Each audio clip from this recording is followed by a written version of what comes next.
pull up a chair, come on in. Different minds around the table, let's see where the night begins. Questions welcome, ideas welcome, everybody gets a say. Leave with better questions than the ones you brought today. Community, unity, learning, thinking. Welcome to the following, where good logic has a say. Think a little, laugh a little, grow a little. Every day, Joe is not at all the leader of the following. Not at all. A cult, type of cult. Type of cult. Type of cult. No Kool-Aid, no spaceships, no squirrel mutilations, no sacrificing goats. Tracksuits not mandatory, just highly recommended. Buy a hat, buy a mug, link in the description. No throwing virgins into volcanoes. No dancing around a bonfire while shucking off clothing. In the middle of the forest to the beat of a tom-tom, beat of a tom-tom, beat of a tom. Not at all a cult. Type of cult. If the stream suddenly goes sideways, Joe boomered again. Community, unity, learning, thinking. Pull up a chair, stay a while. Welcome to the following, where good logic has a say. Think a little, laugh a little, grow a little. Every day, Joe is not at all the leader of the following. Not at all. A cult, type of cult. The following program starts now.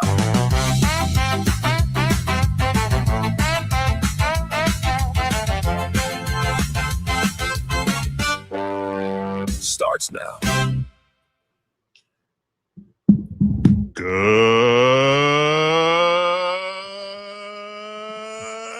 evening, everybody. Welcome to the following program. I am your host, Joe Neerman, a.k.a. Good Logic.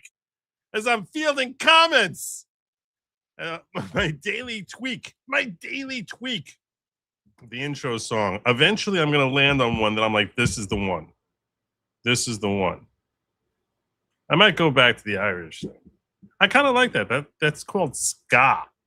In case you were unfamiliar, that's styling. Those musical stylings are called ska. Tonight, my friends, we have highlights from Anthony Fauci's Senate committee hearing, where he invoked the Fifth Amendment right to not self-incriminate himself 111 times. 111 times. The guy who couldn't shut up for 30 seconds over the last 5 years suddenly had no voice. Suddenly had no voice at all. And there's talk that it might lead to him being jailed. We're going to talk about that. Also, Lindsey Graham is dead. In case you missed it. He's gone into the afterworld. And today was his memorial. Well, Donald Trump spoke at the Lindsey Graham Memorial. And some people are saying it was not that inspired. And I'm wondering, I want to go through it. His remarks are not very long. They're like 10, 15 minutes. And I think it's before we bid adieu into the great beyond, the Lindsey Graham, I think it's appropriate for us to sort of assess Donald Trump's farewell address to Lindsey Graham.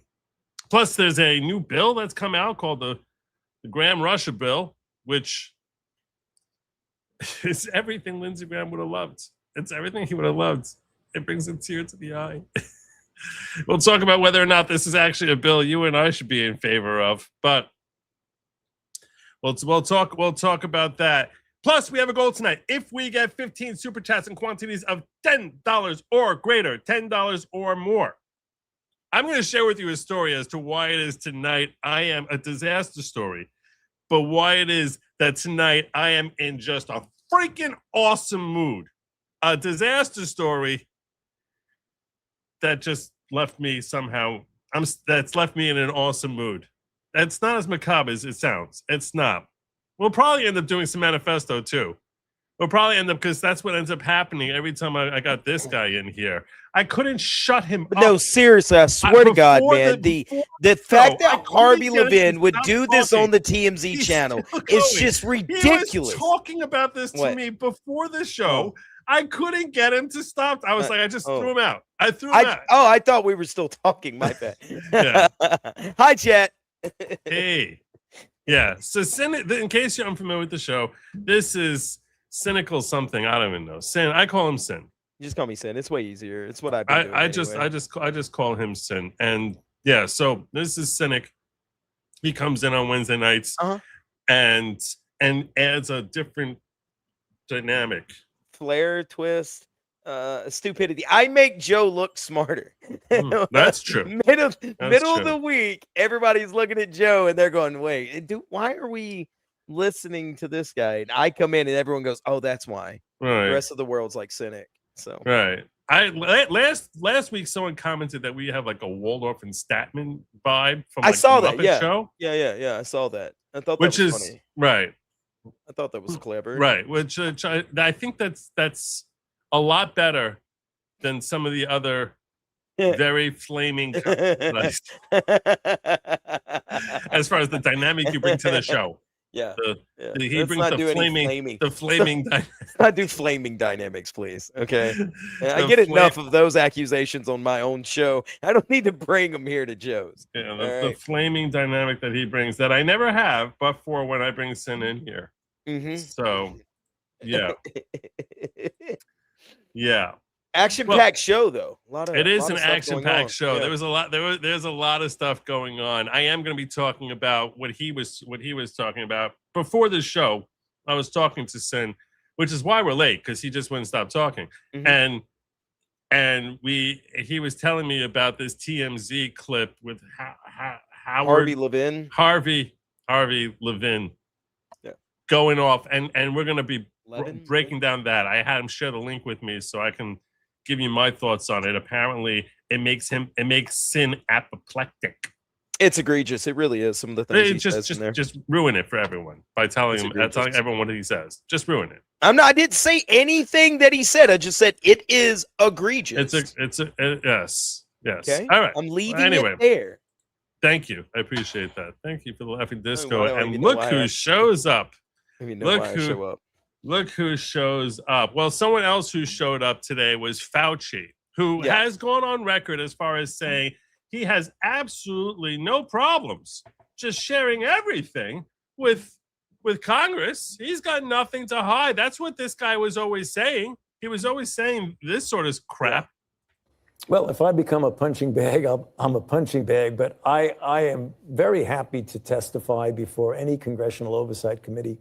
I have nothing to hide. I can explain and validate everything that I've done. So, it's going to be inconvenient if they actually are out there essentially threatening to make my life miserable. But I'm going to do what I need to do, and that is cooperate fully, because we have nothing to hide at all. Nothing to hide. There's nothing to see here. There's nothing to hide. Yeah, I'm just gonna be honest. I'm just gonna, you know what, Joe? I'm gonna go to that committee hearing, right? And I'm gonna stand up there. It's all business. I'm gonna stand on 10 toes and tell you everything. That's what I'm gonna do. Yeah. Right. It's what he did. Right. It's what he did. He went there and just stood on 10 toes and he stood on business. Yeah. And when he's standing on his toes, he's like 3 inches taller than you. So. It's never gonna escape it. More like Bert and Ernie. Okay. You know what? I'll accept Bert and Ernie too. It'll be all right.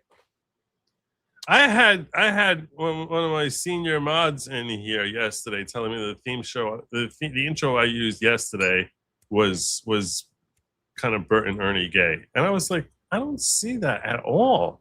Check that with Whatever. It was more like it was like a country type of vibe. Yeah, I don't figured, like the ska version that you did today. I You don't didn't like the ska no, version. ska doesn't fit you at all. I happen to You're really, not a ska guy. I know I don't look like a ska guy. Are you a ska guy?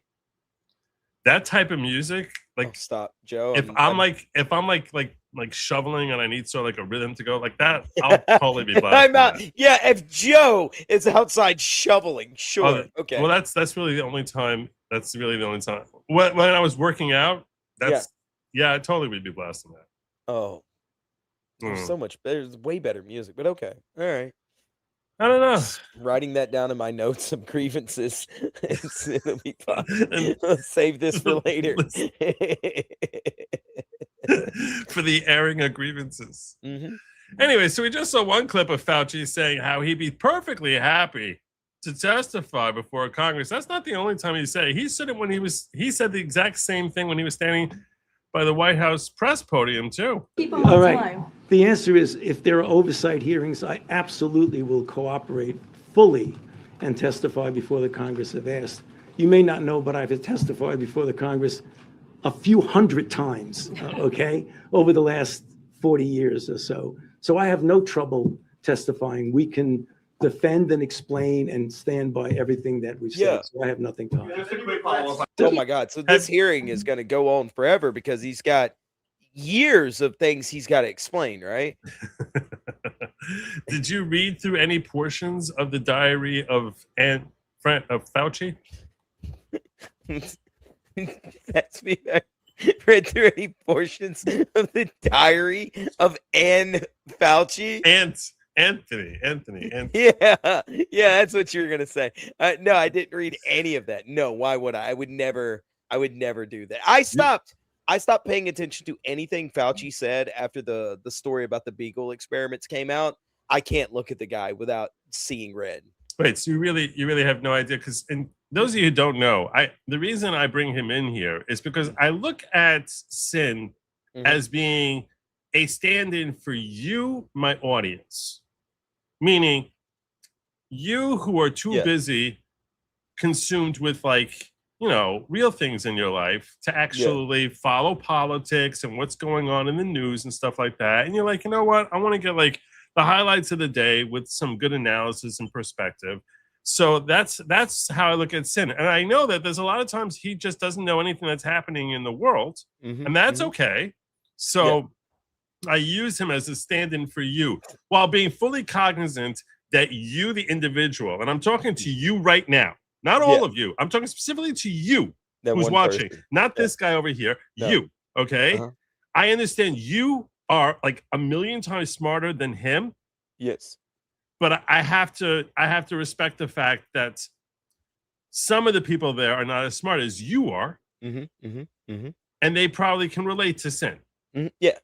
So I'm the every Joe. he's but not this Joe. He's the every Joe. Yeah, no, I didn't get to read through the diary of Anthony Fauci. You have nothing, but you know nothing about the highlights or anything like that. No, I started to look at that, but I ran up. That's literally what I was doing was pulling this stuff up, and I ran up on that video. Yeah. Okay. Yeah. Well, so just so you get a general vibe of it.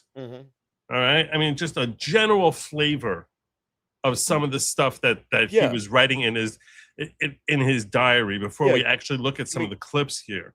Give me a starting level, right? Like a base level, a base note to start with. There's repeated comments.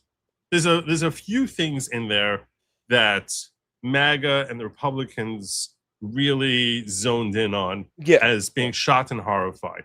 So there's repeated comments about how there's all these different newspaper articles about him, and that he's the most talked about person in the country and one of the most recognizable people on earth now, while also talking about how many people are dying. So it's like this running commentary, like, oh my God, there's another 9,800 people day. Fabulous write-up about me in the Washington Post with a great picture of me.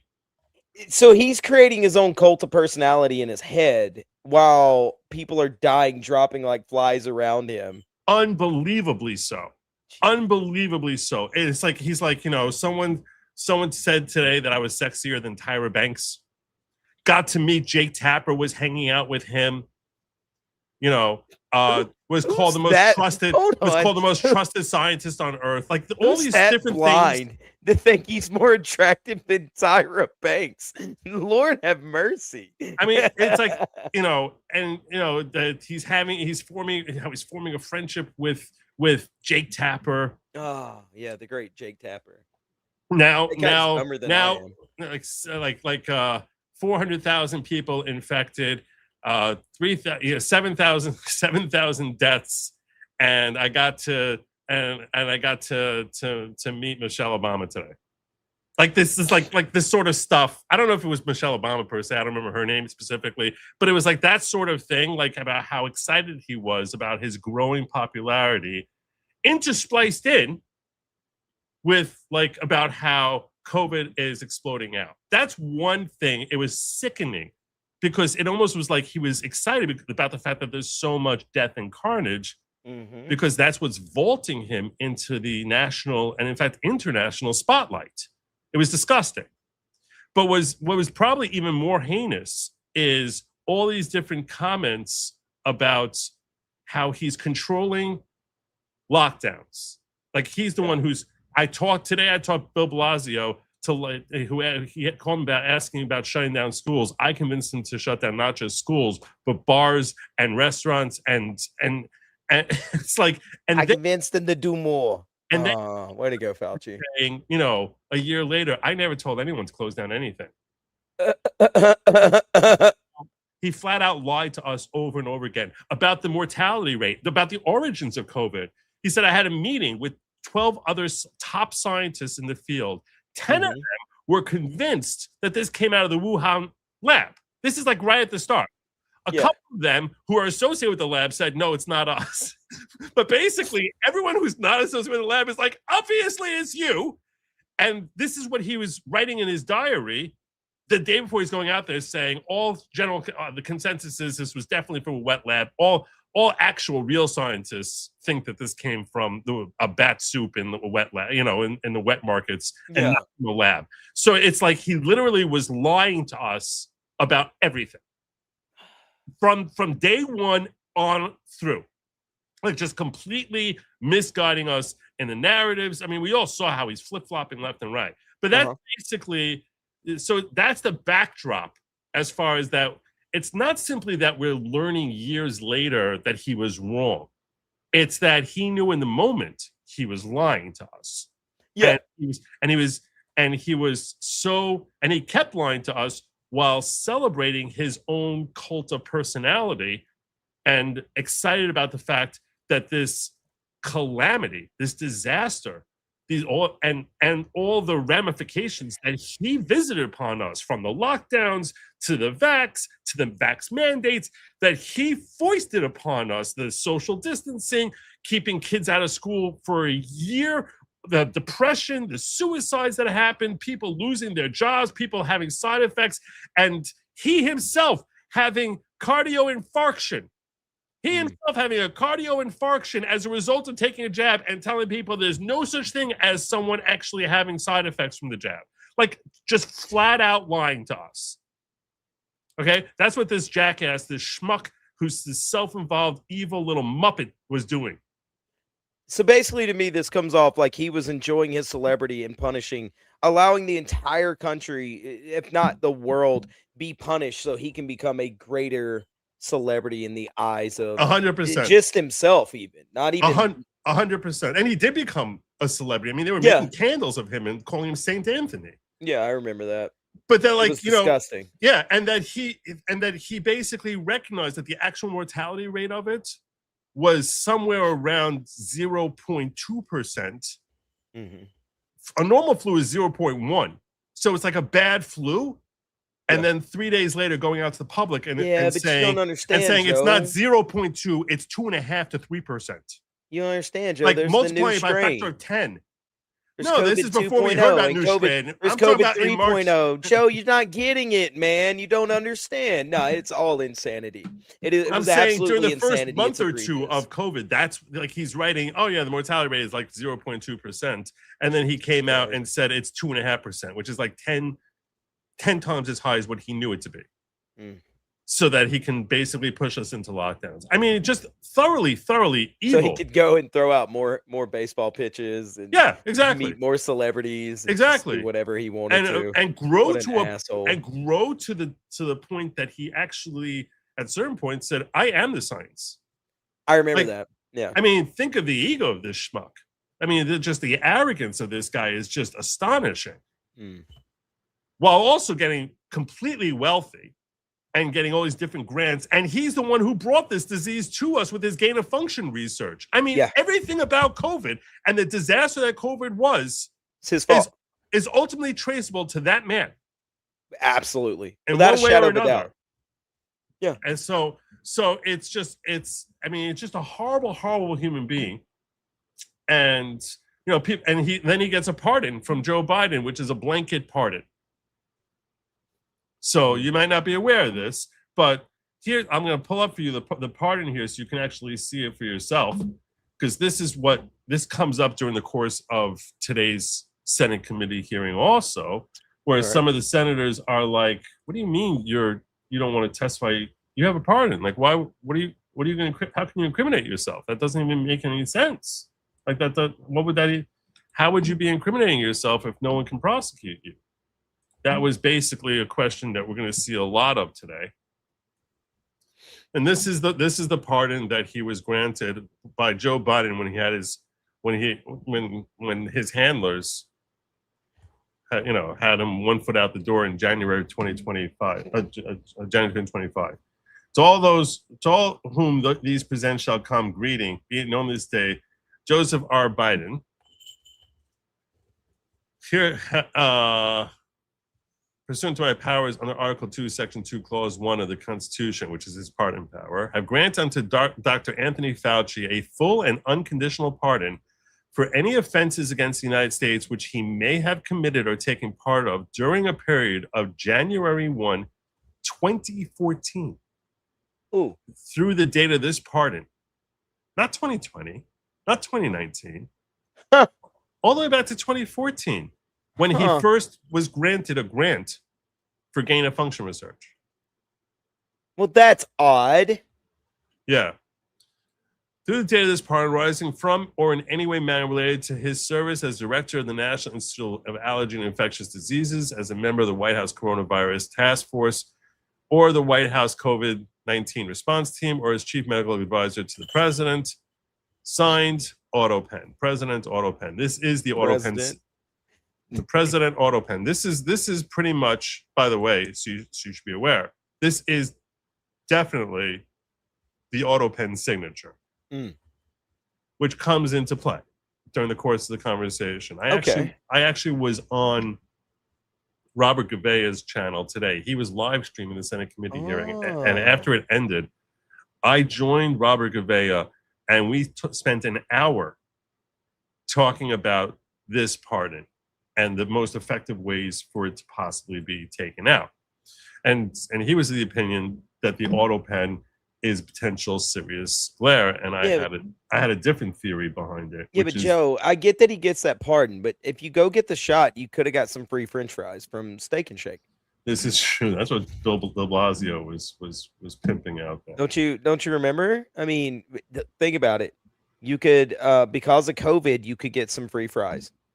You ever thought about that? No big deal. Okay? I think you're blowing this all out of proportion, Joe. You should have went and got you some free French fries, bro. Okay?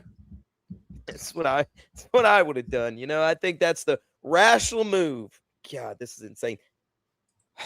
I can't stand to even look at this man whenever I see him come up on my timeline. The disgusting things that he's done. The fact that the president, this guy just, God, dude, the puppeteering of Joe Biden for all this stuff is also egregious and gross. And we're just gonna, what are we gonna do about it?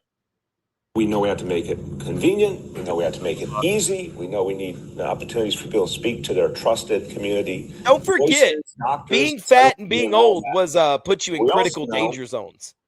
So go get French Look fries, at this guys. schmuck. Did you say?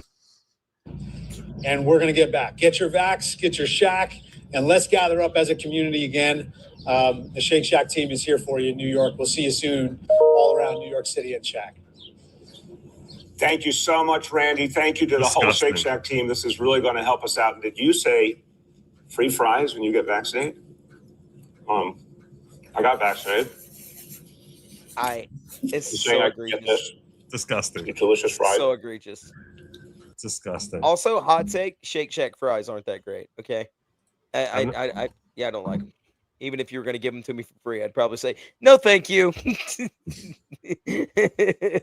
They're free. Yeah, no, thank you, sir.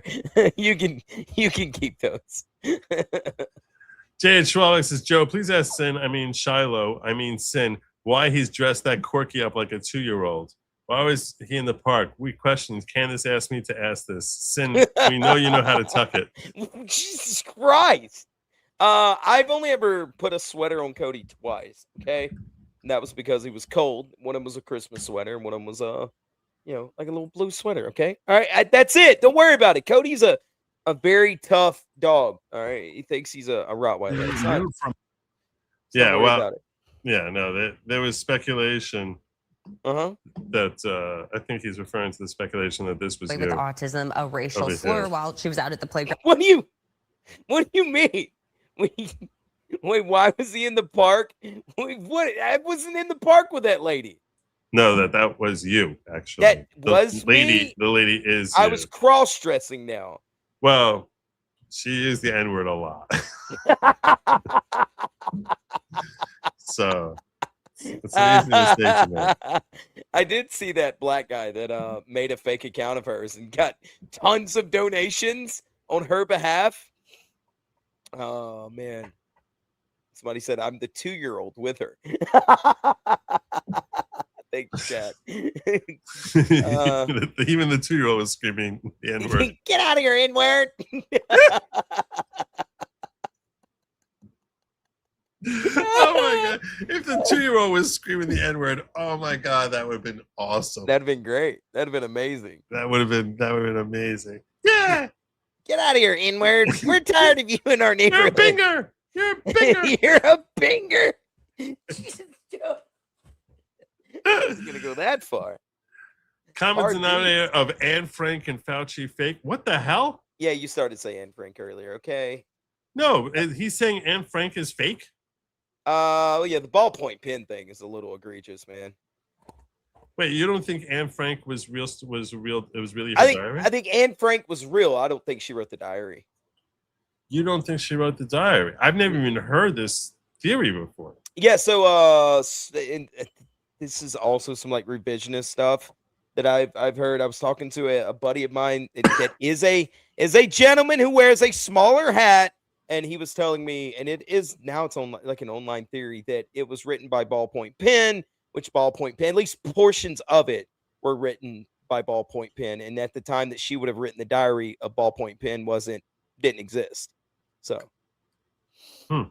yeah, I think some of it may be, embellished, added on. I think Anne Frank was real. The diary, I could question. I could probably do a stream about whether it's real or not.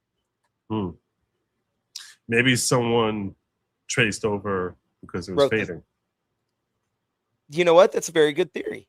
But I don't think that in the actual pages that we're seeing, it looks like it was traced over. I forget, like this was years ago when I had this discussion. But it is. I've never even heard this theory before. Yeah, it is like an online revisionist theory now. But yeah, my thing is, I believe that Anne Frank was real, and they just wrote the story. And like any good writer, you would embellish some things to make a story, a little more fantastic. So that's the way I would go with it. Brazilian says, Joe, I yelled at Sin and told him he has to get his ass to work and read the news about an hour ago, and he just ignored it. I tried to help you. Thank you. I appreciate that. Look, I brought something very good for the show. Okay, class of 21. All right. Yeah, he did. So here is we're gonna start with getting some of these clips. Okay, some of these clips. This is Senator John Cornyn, who fortunately we're not gonna have to hear from very much longer because this rhino is on his way out, but he's trying to give people good memories before he goes.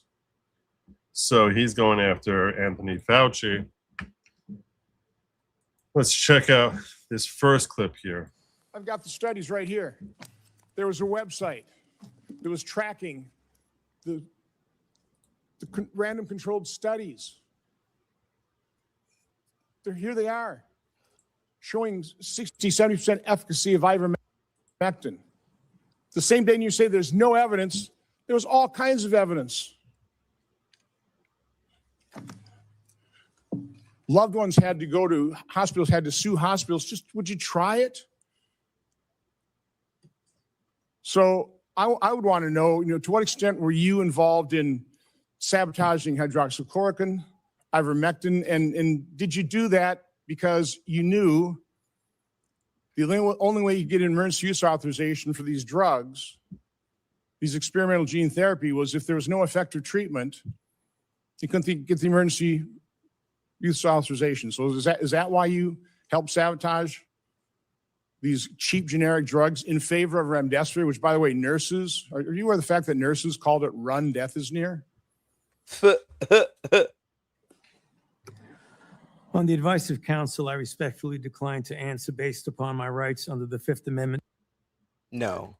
That's what he said 111 times today. I was about to ask that. How many times did he plead the fifth? Was 111 times. How many questions was he asked? Do we know? 111.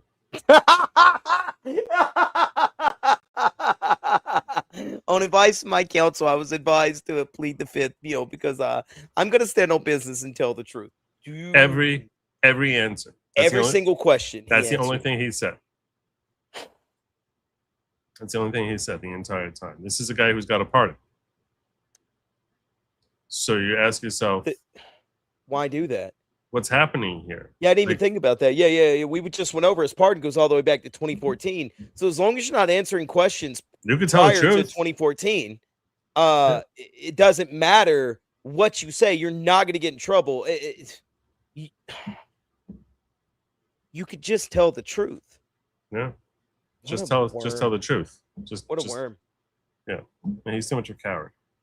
Yeah, that's what I posted on my Twitter. I was like, you don't have to worry about perjury if you just tell the truth.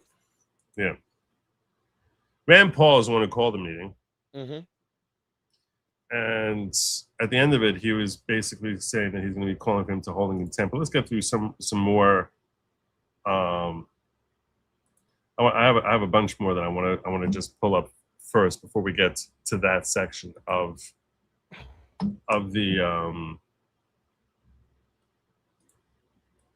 the today's events. This is Rand Paul earlier on. I don't know why it's so small. Fauci, were you ever made aware of gain-of-function research on monkeypox being conducted at the National Biodefense Analysis and Countermeasure Center and back at Fort Detrick? On the advice of counsel, I respectfully decline to answer based upon my rights under the Fifth Amendment of the Constitution. Dr. Fauci, did the CIA ever transfer funds to NIH under an interagency agreement? On the advice of counsel, I respectfully decline to answer based upon my rights under the Fifth Amendment. I was about to do that same thing. Answer. He sounds more Jewish in New York than you do, Joe. It is crazy. It's very hard to tell Italian from Jewish when it comes to the whole New York accent. When it comes to the noses and some of the accents, I just can't tell you apart sometimes. To be frank with you, and Frank. Apparently on that, Abraham Lincoln wrote that diary. Yes. To be truthful and frank with you.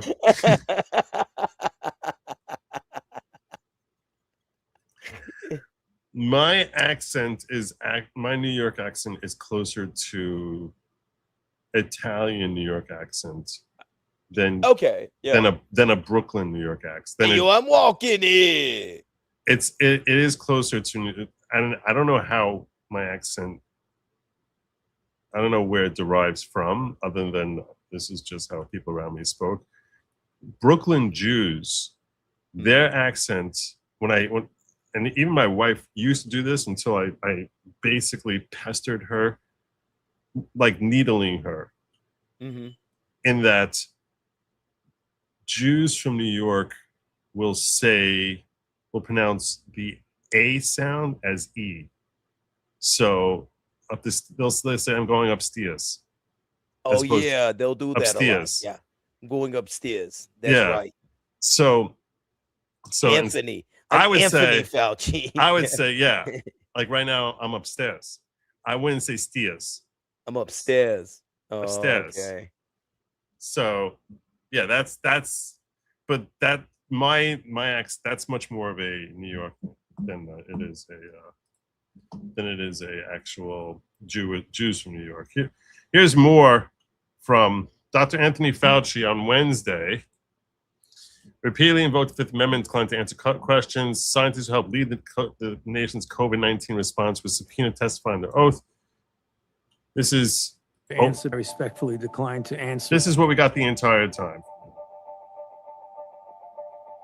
I'm going to give you one more opportunity to comply with the law. At any point between January 1st, 2014 and January 19th, 2025, did you destroy any federal record or tell anyone else to? Under the advice of And that's another thing is he was basically putting in emails, make sure you destroy all records.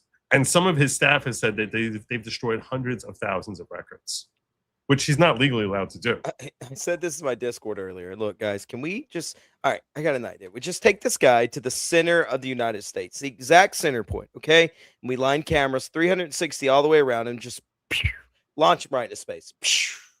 Just get him off this world, get him off this planet. Just let him go be a celebrity and the world's greatest scientist in space somewhere. All right, just get him, get him gone, get him away from me. I cannot stand.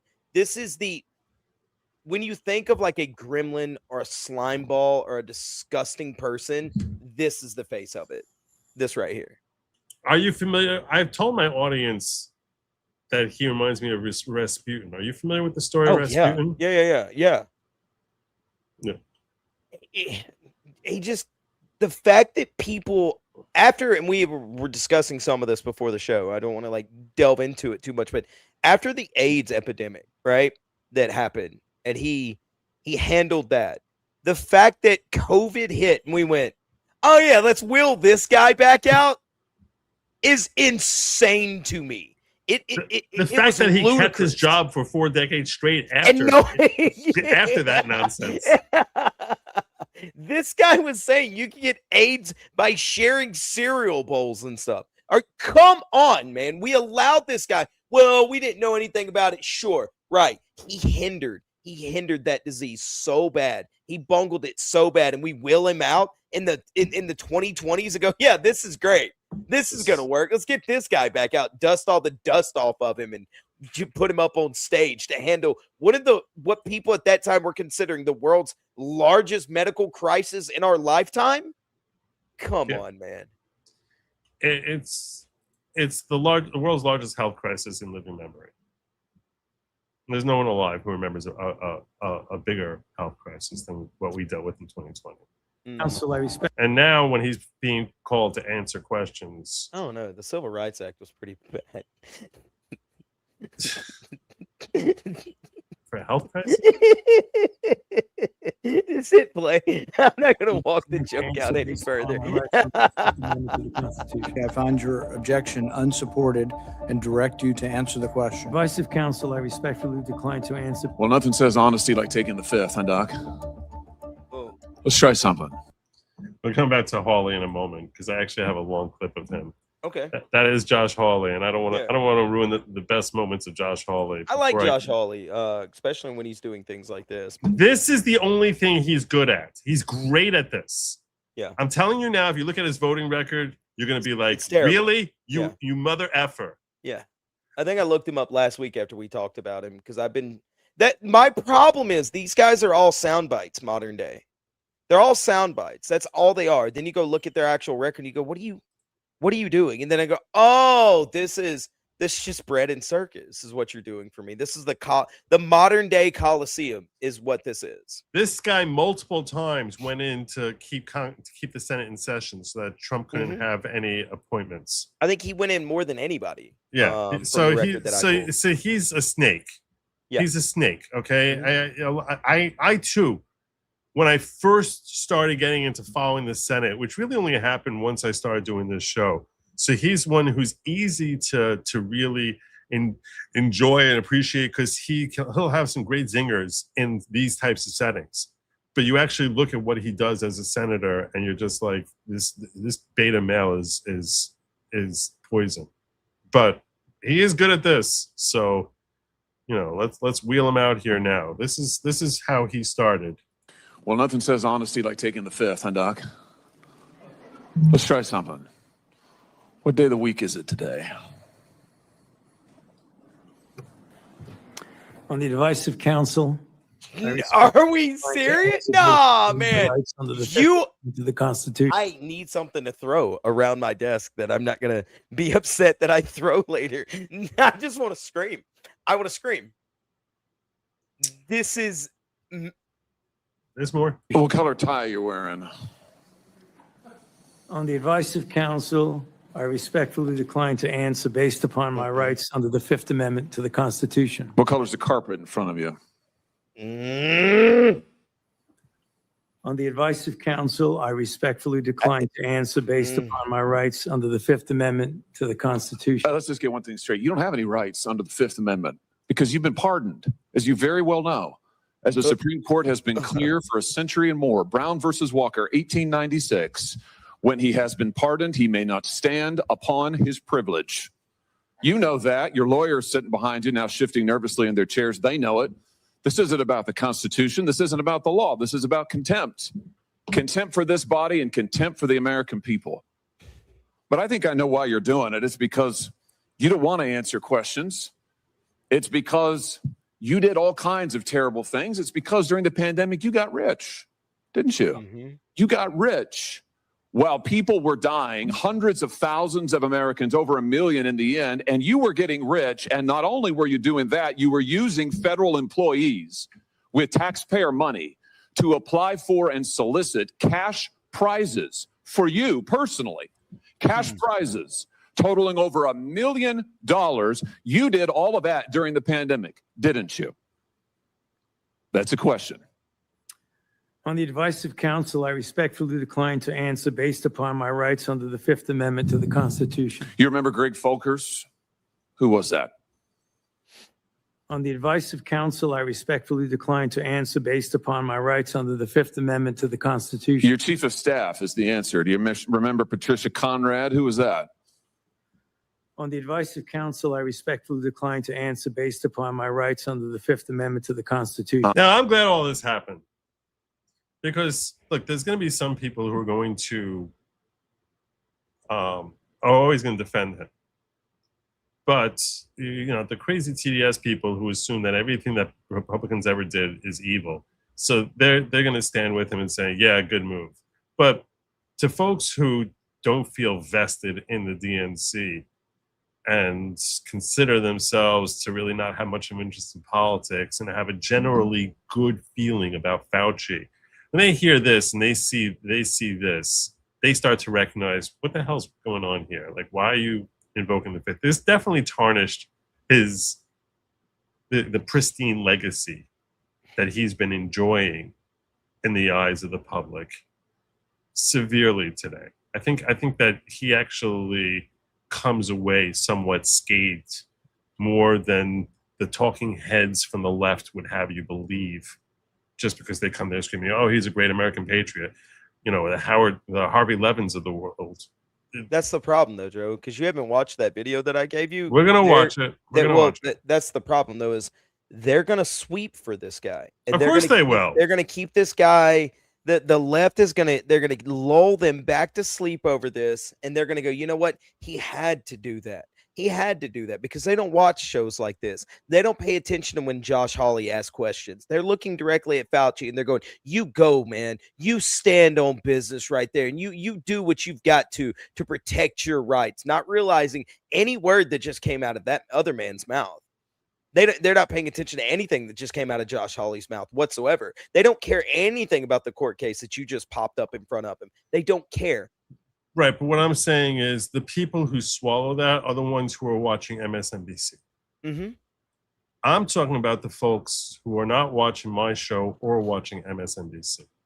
Yeah, well, I hope so. I really do. I really do. But now, that's who Harvey Levin is targeting. That's exactly what I was about to say. That's exactly the words that were about to come out of my mouth. But I think that he, too, is somewhat tarnished. In other words, the media itself, even the not infamously, notoriously left-leaning, the ones who enjoy some sort of recognition from the public writ large. And by that, I'm basically referring to folks who are traditionally referred to as normies. Now, I consider all of you normies, but you're the type of normies who are watching a political show on a Wednesday night. I'm talking about folks who have zero interest in watching anything related to politics, would rather just, be watching Texas Walker right now or reruns of Texas Walker. So, to those folks who all know Anthony Fauci, I think that they have less regard for TMZ when they're flipping on TMZ. I think they have much less trust in TMZ when it comes to politics than the Harvey Levins of the world would have you believe that they have. I don't think they're like, oh, well, Harvey Levin's saying that, so I know that this is true. I think they because Trump has done such a good job of pointing out fake news. So I think that their legacy when it comes to wading into politics and their integrity that they enjoyed 10 years ago has significantly evaporated. I hope so. I really do. This is egregious. Like, I normally am very cheerful and fun and silly on the show on Wednesdays, but this guy he angers me to look at that smug face of his and to know that he's like barely an inch taller than me makes me want to just smack him right in his mouth. You just want to stand up on your toes and just reach up and punch him. Smack him right there. Yeah. Just it's so, because it's so condescending that he sits there and he goes, hey, Josh Hawley says, what color is your tie? He goes, why? I'll make you feel better. I'll make you feel better because I feel like you and you're the everyman in my audience. Yeah. Okay. Understand this. Just pause for a second. Put yourself right now in Anthony Fauci's. So much worse. No, Chad, no. for a moment, this is what I want you to do. Okay. Just step out of yourself. Okay, I'm there. And put yourself in Anthony Fauci's size 4 shoes. Ew, I'm gay. Ew. Why do I like men? Ew. Okay, I had to stop doing that. I had to get out of those shoes. He is sweating. From every inch of his body. What a terrible day this was for this narcissist. Because he knows he's embarrassed that he has to plead the fifth. His lawyers are all telling him he has to plead the fifth. He does not want to plead the fifth. His lawyers are giving him proper advice and telling him to plead the fifth. But in my personal opinion, and that's the same thing Robert Gouveia was saying, that if it was my client, I would tell him, plead the fifth. Yeah, I mean, his lawyers are giving him the right advice. Somebody said elf slippers. But you need to understand that for him, today was hell. As a narcissist who's built his own cult of personality in his own head, this is a nightmare for him because he would like to throw everything back in Josh Hawley's face and be like, I am the science, Joshua. You don't understand. I am the greatest scientist the world's ever seen. Do you see what I did to those beagles? No. You don't even know. That's the worst New York accent I've ever heard. Did you see what I do to what I did to those beagles? You want to be what next? I did to those beagles, Joshua? She was your personal assistant. And what were these individuals doing in the depth of the pandemic in November of 2020 when millions of Americans were suffering from COVID? What were they doing? I tell you what they're doing. Folkers was on your behalf soliciting and gathering information for a cash award. Let's look at it. We've got his email right here, right over my shoulder. Volker says, I'm working on this nomination for the Dan David Award for Fauci. We need to beef up the COVID part. Do you have language in the can that you could share that delineates how we responded in new ways to COVID? He sends this to multiple federal employees. What was the Dan David Award? Do you remember, Doc? On advice of counsel. On the advice of counsel, I respectfully decline to answer based upon my rights under the Fifth Amendment to the Constitution. It was a $900,000 cash award. $900,000 cash award. And he got it because he used federal employees to get it. And this wasn't the only award, was it, Dr. Fauci? In fact, you applied for and received at least 8 other federal cash prizes on federal time using federal employees and federal resources. Here they are over my shoulder. Besides the Dan David Joshua, Award, I could have you sent to Tunisia. You don't understand. You got the Smithsonian Award. You got the National Academy of Medicine's Award. You got the CDC Foundation. In fact, you turned your staff into a full-time application machine. You actually wrote to people and said, do you think maybe I'd qualify? And you got cash for all of this. And it wasn't just 1 or 2 employees, was it? In fact, you used 8 separate federal employees on federal time using federal resources to solicit cash awards. Isn't that true? On the advice, He's using people we're paying to get himself to go out there and collect grants of getting cash for himself. For my advice of counsel, I'm gonna have you turn into This a is beagle. This is something I didn't even know he did this. I didn't even know he did this. This was news to me when Josh Hawley was asking about this. 8 different grants. He got millions and millions of dollars by doing this. This is Yeah. this is insane. Donating to the AC Story Fund. If you're unaware, tonight's goal is that I will be sharing the story as to why I happen to be in a great mood. I know that my partner over here down below me is in a terrible mood because of Anthony Fauci. I happen to be in a phenomenal mood tonight because of the disaster AC story. So thank you so much, Miss Femnitel. You're so great. I'm so happy that you donated that $10. If anybody else could get this guy $10 to help with the AC story, that'd be fantastic. Dude, just stop. I'm not going to now. I'm sorry. This is me. You told me to step into Anti-Fauci's body, and that's where I am now. You sound like you're a Russian who spent I don't a think year so. I living in sound New York. like I'm from New York. All right. That's your problem. A bobbity boopity or something. Let me explain. I'm walking here. Give me a slice. No. Give me a slice and a Ken soda pop. You need to hit the T much softer. I don't hit T's. Yeah, no, you gotta hit the. Okay, so like it's not Manhattan, it's Manhattan. Okay, you have to hit the T when it's in the middle of a word. I don't know why you're talking to me. I am the science, Joe. You don't understand. All right, I'm sitting here in The one thing I know is a New York accent. That's the one. I can't do Trump. Buying up beagles and doing all these things that you just don't understand. You know what? Under the Fifth Amendment, that's what I'm evoking right now. The first ballpoint pen patent was issued in 1888. So there you Anne Frank deniers. Yeah, widely available in patent. You stinking Anne Frank deniers. You dirty Anne Frank deniers, you. Look here, you revisionist historians. I swear to God. Don't make me come to your home. What's wrong, Joey? It's so cringe. It's so cringe. Bada bing. A bada bing. I don't even know where I'm going with it. It's a bada bing. Yeah, that's right. You got that. A bada bing. That accent needs more pastrami in it.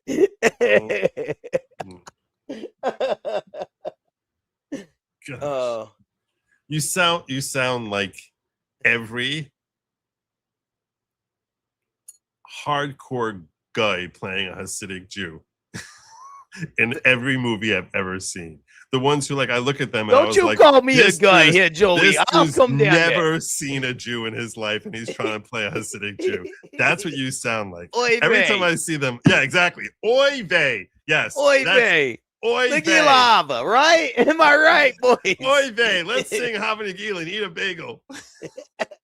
Oh, then lox with some schmear. All my bread's unleavened. It's crazy.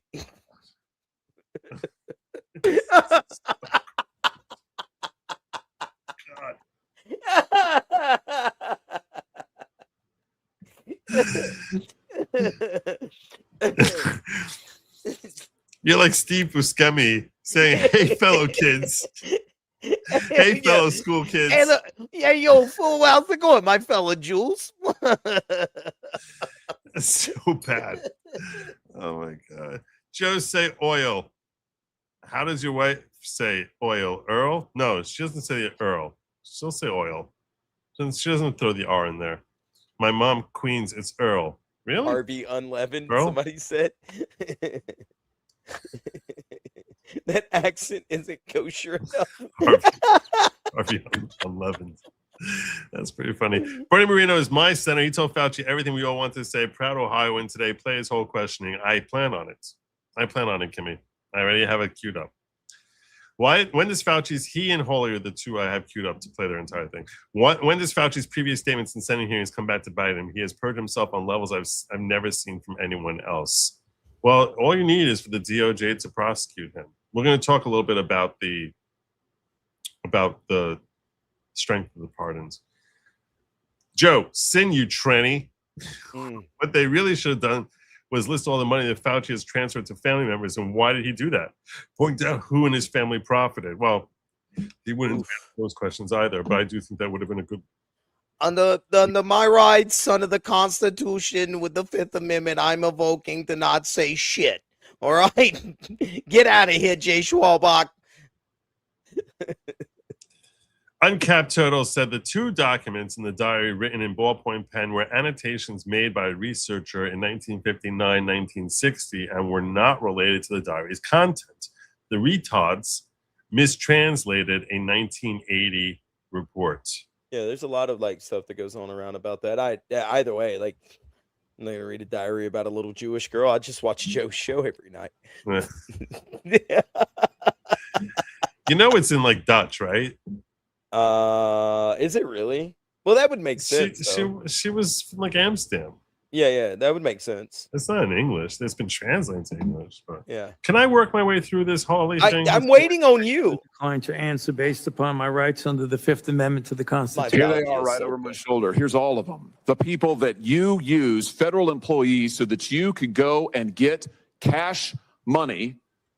And the most hilarious part is that you weren't content to even dragoon them into applying for all of these cash awards. You then had them go out to the ethics agencies and ethics watchdogs and demand that you be able to get the money. That's right. We've got it in your emails. Your staff and employees on federal time, using federal resources, being paid with federal dollars, are soliciting cash for you. And then they're turning around and saying to the agency, we don't want just an answer. We want to get to yes, because Fauci wants the money. He wants it. We want to get to yes, and yes takes time. This is your chief of staff again, using federal email to pressure the agency's own ethics people so that you could get money. So that you could get rich. And it violated the law, didn't it, Dr. Fauci? Didn't it? It violated the law, didn't it?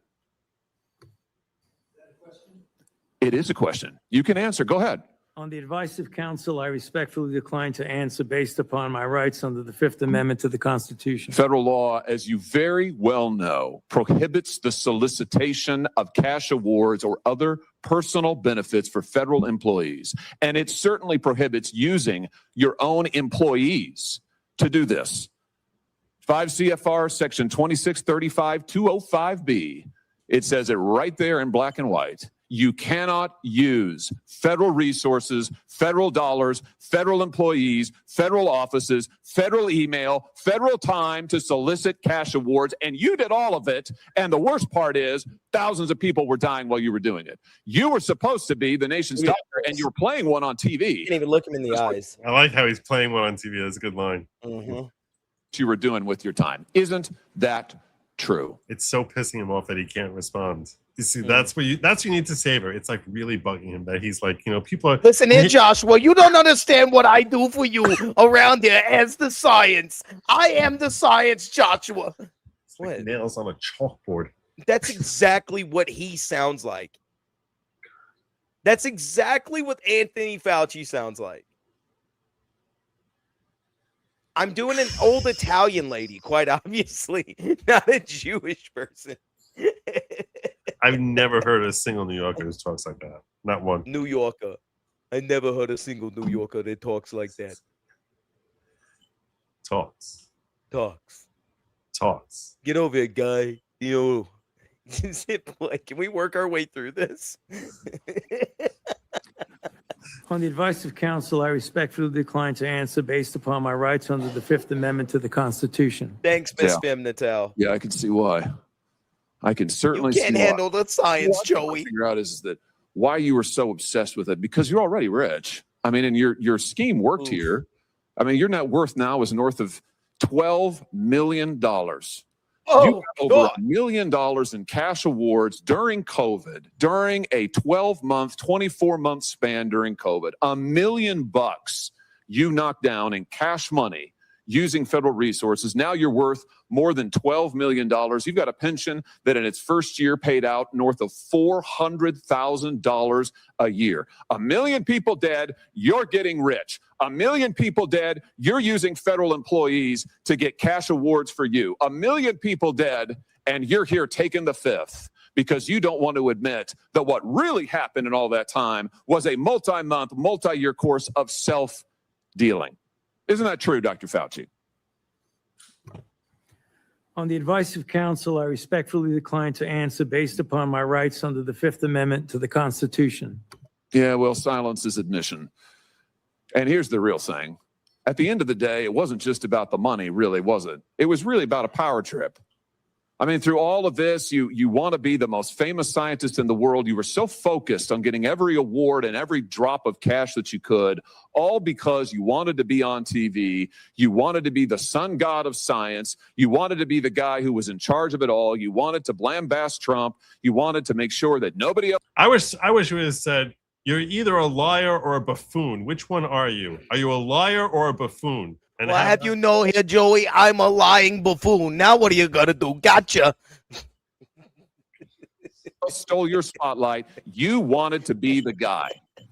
You had time to sit for InStyle magazine. Joe would call him a guy. Here's what you were doing with your time. You could sit for InStyle magazine, but you can't answer questions for the American people. You could sit for InStyle magazine, but you're here taking the fifth. You could sit for InStyle magazine and get $1 million in cash awards. But now the cat's got your tongue. I bet he does. I tell you what, here's my conclusion from all of this. This was really all about you the whole time. Somewhere along the way, you lost your way. You may have been a good public servant at one time. I don't know. But I can tell you from reading your emails now, from looking at what you did, how you used your employees, somewhere along the line, it became all about you. You became a narcissist and a megalomaniac and a liar. And you've lied to the American people, and you've lied to this body. And you've disgraced your profession by doing it. You called yourself the most famous scientist in the world. You've done more to harm science than anybody in my lifetime. And I hope you'll go home and write that in your diary. Well, it's a journal, you smart ass.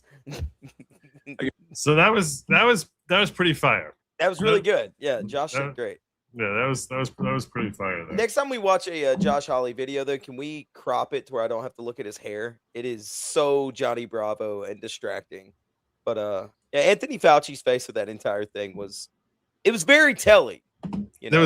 There was another notable moment during the course of today's proceedings where Rand Paul got very mad at his lawyer. And well, you need to check this out. Okay. He is not recognized by the committee or the chair. This is his lawyer. If he speaks again, he will be removed from the room. This testimony is from Anthony Fauci. This is not against. He's sitting next to Anthony Fauci, which is an unusual thing for the lawyer to be sitting next. Normally they sit in the row behind the deponent, not next to the deponent. Same with his lawyers. He can advise, his lawyers can give him advice. He's got a half dozen here. They're all allowed to talk to him. Yes. All right? But the attorneys are not recognized. In fact, the attorney was told not to sit at the table, and he's not obeying that recommendation. There's a row behind you, sir. That's where you were told to sit, and you're not. And now you're disrupting the proceedings. And so, look, this is the way Anthony Fauci wants to be remembered. For a lawyer not listening to the rules. That's the way you want to be remembered, and that's what you're going to do. You are not recognized, sir. Well, I have you know I'm going to plead the fifth on you doing that to my lawyer. You just couldn't hold back. I couldn't. It was an itch in my throat. That's what you're going to do. You are not recognized, sir. Security, please remove him from the room. Oh, good job. Let the record Get him outta here. state that Dr. Fauci will still have the advice of the other half a dozen attorneys that he brought in today. There are half a dozen. Imagine the money that he wasted on that in order to just plead the fifth. That's what we're gonna do. You're insane. You are insane, Anthony Fauci. Yeah. No, that was. You only need one lawyer to tell you you're pleading the fifth the whole time. But I don't even need a lawyer to tell me that. I could just do that. Yeah. I would have said, nah, boys, y'all can stay home. I can, you know what? I think I can, but this is my only line I need to read the entire time for 111 questions. I've got it. Y'all can stay home. What a coward, man. What an absolute coward. Let's get to Senator Bernie Moreno because he really was amazing today. All right. You're gonna like him a lot. He's Kimmy Hunt's senator from Ohio, and he was, for my money, he was the best one today. I'll echo Senator Johnson's comments about your opening statement, Mr. Chairman. I think it was dead on. Very, very well done. Mr. Fauci, do you know who David Schertler is? On the advice of counsel, I respectfully decline to answer based upon my rights under the Fifth Amendment to the Constitution. David Schertler is the guy who I just showed you being thrown out of the room. Mm-hmm. That's what David Schertler is. He's the attorney. Fifth Amendment of the Constitution. What does the Fifth Amendment of the Constitution say?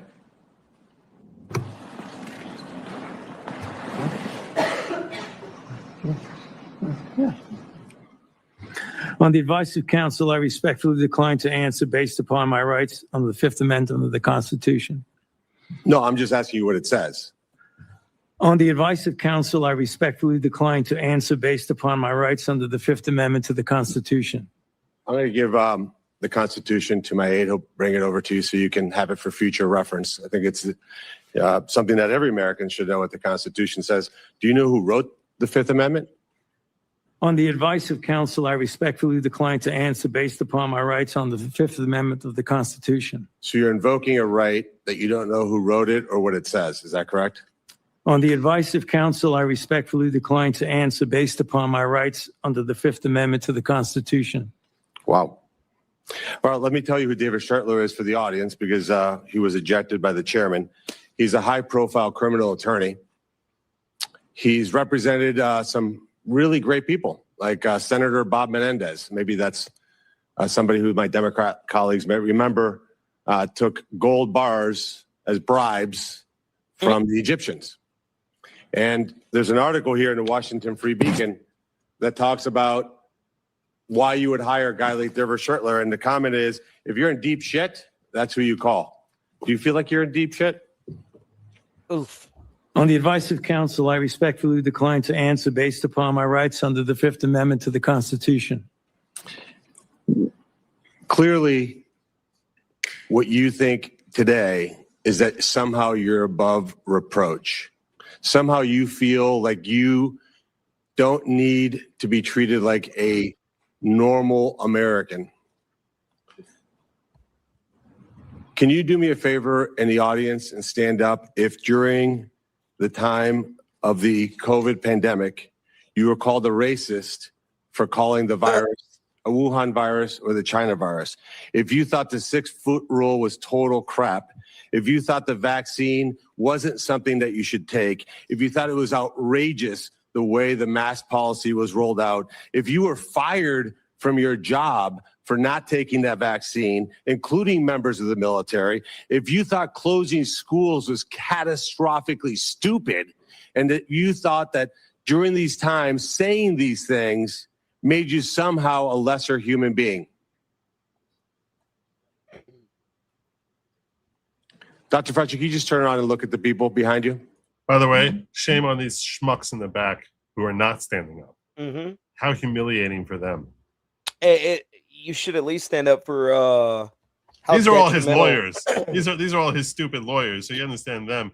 But these idiots over here, these in the back, losers. You should at least stand up for how detrimental it was to a generation of kids to be Yeah. shut out of school and in-person learning for 2 years. All the people who committed suicide, all the grandmothers who were buried that their loved ones couldn't see them never got before to they see their died. newborn grandchildren or got to actually hug them or hold them or anything like that. It is disgraceful.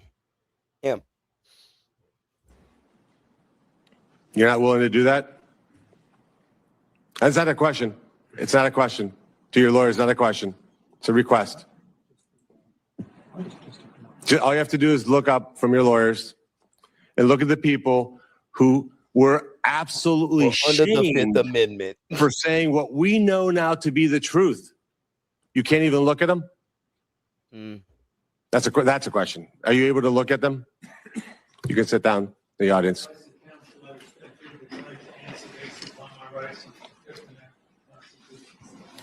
There was a mom in Ohio during the depth of the coronavirus pandemic, decided to go to her high school football game for her son. They hadn't been out much. The kids had been learning at school, and then the school got shut down. They hadn't really gotten much out of that education, as any parent knew. That remote learning was no learning at all. But it was a Friday night. Her son wanted to go watch a buddy go play football. So they went to the stadium. They sat alone, far from everybody else, just a mom, a dad, a few kids. They didn't feel they needed to wear masks because it was stupid, because they were outside. Yeah. They all live together. They're not near anybody. Dr. Fauci, do you know what happened to that mom and that family? That's a question.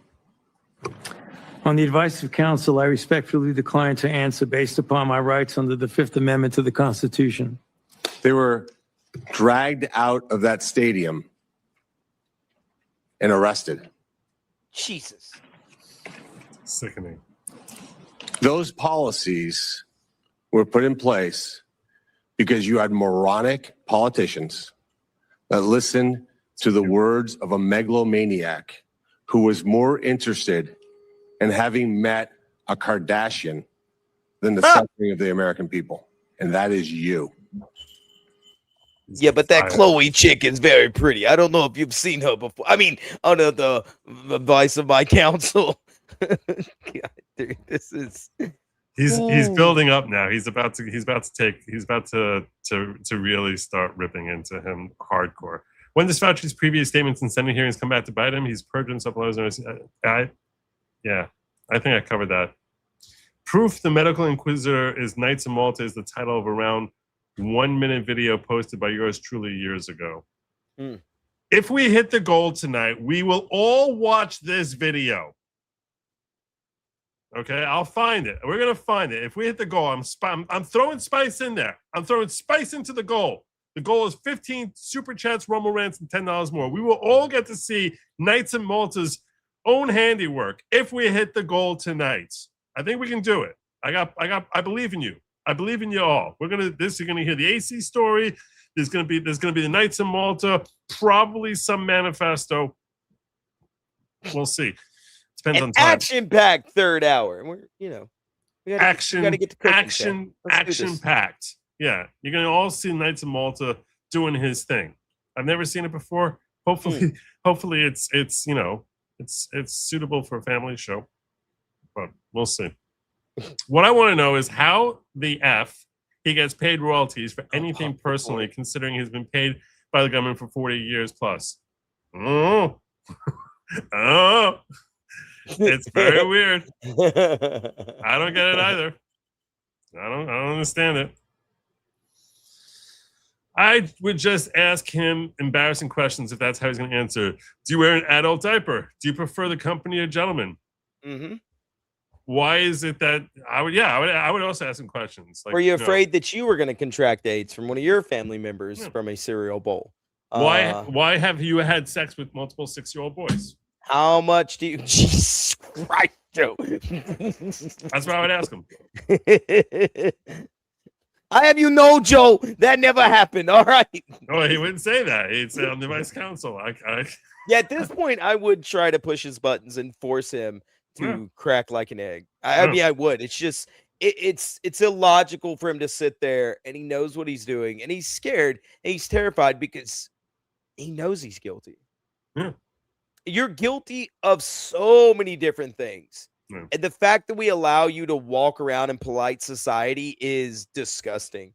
Personally, are you a psychopathic serial killer who stalks women and then butchers them, carves them up, and throws them in the ocean? Yeah. On the advice of counsel, I would refuse to answer. Like, let's have him say this over and over again. Yeah, were you friends with Epstein? I don't want to self-incriminate myself about all those women I strangled. Yeah, you're right. Oh, dude. That's what they should do. I love it. I'll pop the corn. Thank you. I don't know what that means. Maybe you know what that means. I don't know. But thank you, Malcolm. You're awesome, brother. Not a single Democrat jumped up in protest when Hawley called Fauci a liar to his face. They all know what a piece of crap he is. This is true. They all do know. They all know, Sandy. They all know. They pretend that they don't know, but it's also they pretend that, trans are stunning and brave. So let's hear more from Bernie Moreno. Your advice to communities like that, to idiotic politicians who enforce those rules, arrested that mom for watching a football game with her own family outside. When that story broke, I said to myself, I cannot stand idly on the side and watch this happen. It was about 6 years ago today that I decided I'm going to give up my businesses, sell them all, run for office, run for the United States Senate. Here I am sitting in front of you 6 years later saying, who the fuck do you think you were for doing that? It is a total disgrace what you did to this country. And if my Democrat colleagues are standing there defending you, I hope the voters of the United States of America watch the clips of every one of you doting on a guy who was more interested in being a celebrity than saving American people. I will make it my mission to make certain that every single one of those Democrats who did that will see that clip over and over and over again. Because there is no defense of what you did.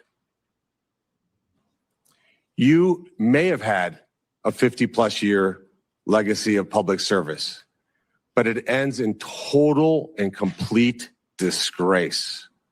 So let me ask you an opportunity to answer one question.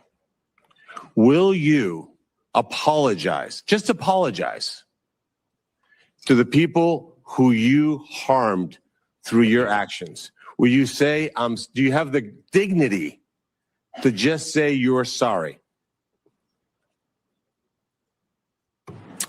On the advice of counsel, I respectfully decline to answer based upon my rights under the Fifth Amendment to the Constitution. So you won't apologize to the military members who Joe Biden summarily dismissed from the military for not taking the vaccine? I personally think football sucks, and those people should have been watching that anyway. Based upon my rights under the Fifth Amendment to the Constitution. Will you apologize to the business owners that lost their business, shattered their lives, and they'll never recover? On the advice of counsel, I respectfully decline to answer based upon my rights under the Fifth Amendment to the Constitution. Will you apologize to the moms who had to force their infant children, 2, 3, 4-year-olds, to put masks on, and what that did and how that traumatized those kids?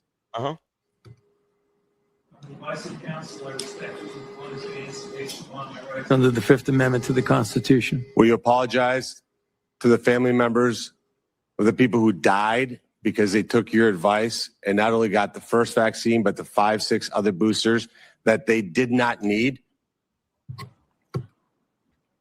On the advice of counsel, I expect you to answer based upon my rights under the Fifth Amendment to the Constitution.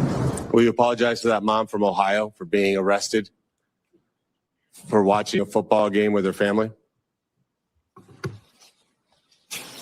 On the advice of counsel, I expect you to answer based upon my rights under the Fifth Amendment to the Constitution. So you didn't know who wrote the Fifth Amendment. It's James Madison. Lived in Well, I knew. I just was advised not to answer anything. You son of a bitch. What he would think of somebody like you invoking his writings to shield culpability for the actions that you took. It's no secret why you have to hire the biggest dirtbag attorney on the planet because of what you did. I hope you're paying him well. And I hope that one way or the other, somewhere, sometime, you answer for your crimes. Whew. Bernie Moreno bringing it. It seems like a good one. It seems like a good one, no? Seems like a very good one, actually. I think Yeah. you did a great job. Yeah, that was a great job by Bernie Moreno. So, let me just. Yeah, he cover- brought the heat, and he really made Fauci look like an absolute fool with because Yes. at bare minimum, the problem that I do believe Fauci would have ran into is apologizing. It could be some form of admission of guilt, but no matter what he did, no matter how good he was at his job, in a situation like COVID was, you're gonna make a misstep and you're gonna screw something up. And in my mind, I'd be like, well, I could at least apologize for that. And he just couldn't. He couldn't. And that's a disgusting individual right there to me. It is so insane. Way to go, Anthony in every Fauci. way possible. No, yeah. And everything about him was just utterly revolting. So I wanted to share with you also where Rand Paul was basically saying how he's going to be trying to bring down hell upon Anthony Fauci as a result of his refusal to answer any questions. And it is a little bit of, I'm going to have a little bit of a moral discussion with you from afterwards. Okay. But he was subpoenaed here to testify, refused to answer any questions, even after being directed by the chair and being advised of the law requiring him to do so. He has cited a privilege that is unsupported because of his blanket pardon and because he waived the privilege by testifying at the start. I'm going to give you one more opportunity to comply with the law, limited to the period of your pardon. At any point between January 1st, 2014 and January 19th, 2025, did you destroy any federal record or tell anyone else to?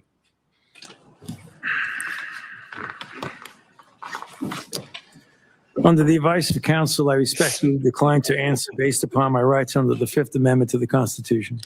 Given that you have a unlimited presidential pardon, what is your specific objection that you are making? On the advice of counsel, I respectfully decline to answer based upon my rights under the Fifth Amendment to the Constitution. My question was limited to the period of your pardon only. I find your objection unsupported and direct you to answer the question. On the advice of counsel, I respectfully decline to answer based upon my rights under the Fifth Amendment to the Constitution.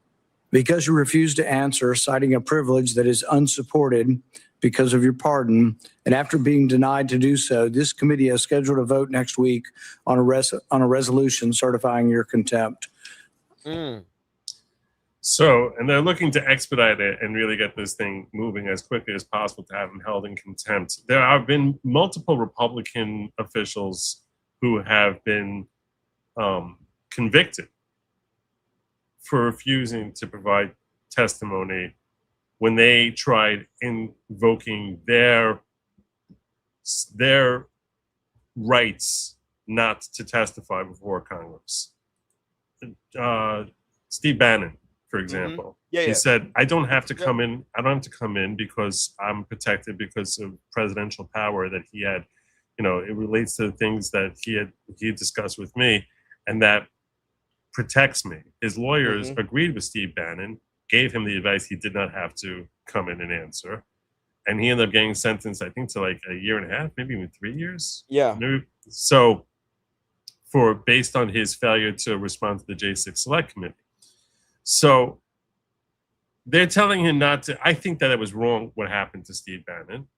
You know, if you're Agreed. sitting there saying, like, this is what my attorneys are telling me to do, they're saying they're going to do the same thing to Anthony Fauci. I want you to just consider this. So I showed you the pardon earlier. Those of you who are not here, who weren't here earlier, I'll just pull it up real quickly. This is the pardon that the senators were all referencing here, which basically says that it's a pardon for a full and unconditional pardon for any offenses against the United States which he may have committed or taken part of during the period of January 1, 2014, which seems ridiculously early, many years before COVID hit our shores, through the date of pardon, which is the 19th of January, 2025. And through the date of pardon arising from or in any way related to his service as director of NIAID, or as a member of the White House Corona Task Force or the White House COVID-19 response team as chief medical advisor to the president. So anything he did in those capacities, that he is free and clear. Now, there are a couple of legal problems with this pardon. Okay. The one that Robert Gouveia was spending a lot of time honing in on, and I agree with him that this is more of a problem than I gave it credit for, and that is it was signed with an auto pen. And assuming we can find verification that there is, the documentation of the Biden archives display no evidence whatsoever that Joe Biden had any knowledge of the auto pen being used for this pardon. Assuming that there is, that, the archives are barren of any indication that he ever wanted this auto pen used for this pardon. So that would, in theory, invalidate the pardon altogether. Now, understand this: everything that the president does as president is. So we're going with tracked. the auto pen thing. Yeah, That's the auto pen argument. I was thinking. A federal pardon does not pardon you for state convictions. Oh, we're gonna go there too. Okay, good. I'm listing off. That's a very insightful comment, and I agree with you on that. Okay. There are multiple problems with this pardon. If you're Anthony Fauci and you're, you want to say, do I have a bulletproof vest here that no one can touch me for anything I did wrong? And that's what Rand Paul is essentially saying. He's saying you have to answer because you're wearing a bulletproof vest. We can't come after you. There are no ramifications. And what I'm respectfully submitting is that's not really true. Meaning, if I was his lawyer, I would tell him, oh, hell no, you're not relying on that pardon for a number of reasons. Number one, it's an auto pen, and I don't know there's documentation showing that Joe Biden knew it actually happened. So I can't rely on this pardon. What if it comes out that he never knew about it and someone who likes you decided, I'm going to give him a pardon? Someone who's working in the Oval Office and likes you decides, I'm going to sign Joe Biden's name on this. Joe always said good things about Anthony Fauci. Let's give him the pardon. We don't need to talk to Joe Biden about it without having proper clearance, without having proper authority. How do I know that this is a valid pardon? So that's the auto pen problem.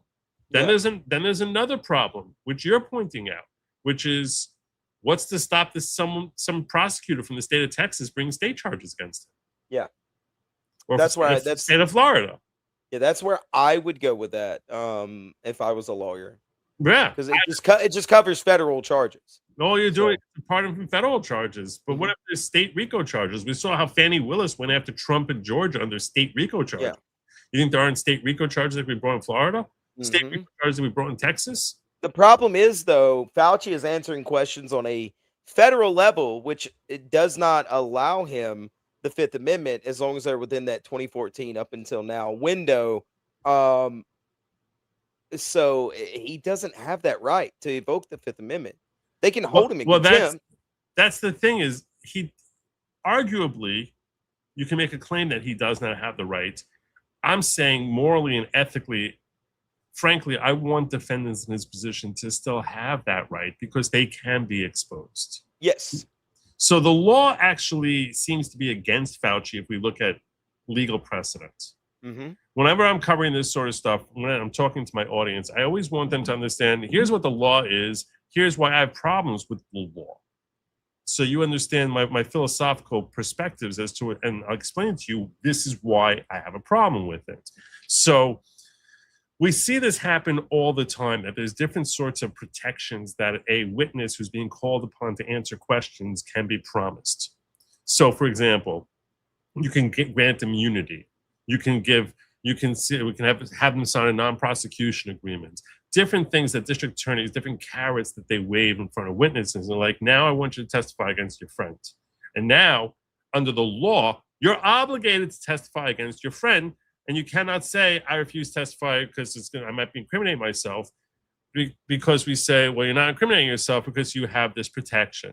The problem is that those protections invariably are deeply flawed protections, meaning, yeah, and when it comes to federal charges, for example, that a federal prosecutor who promises they're never going to prosecute you, that doesn't stop a state prosecutor from going after you.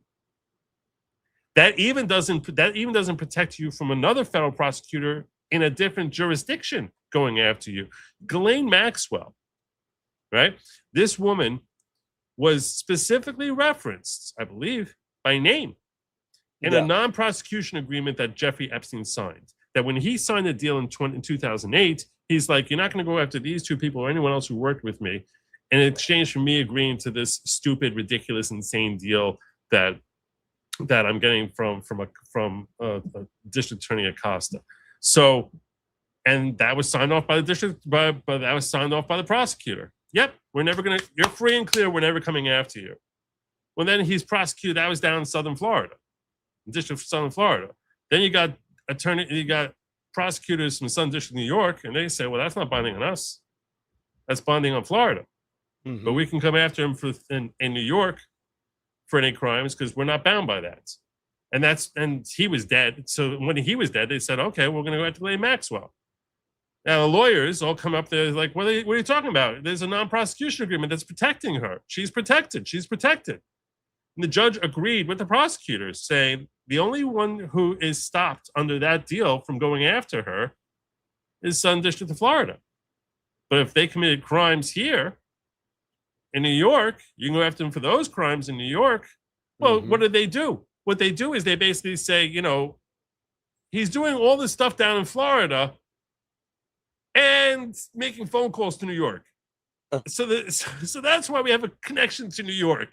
It's like, and also it's like he did all these terrible things and she is part of all these terrible things that they did to this supermodel, literally soap opera star when she was 16. And these terrible, sickening things that they did to this woman, and that she basically induced her into joining in with. And she's down in Florida. Everything's happening in Florida. All the interactions and the sick stuff is happening in Florida. But one time, she's flown up. The model was flown up to New York, went to a Broadway show, and then brought back to Florida.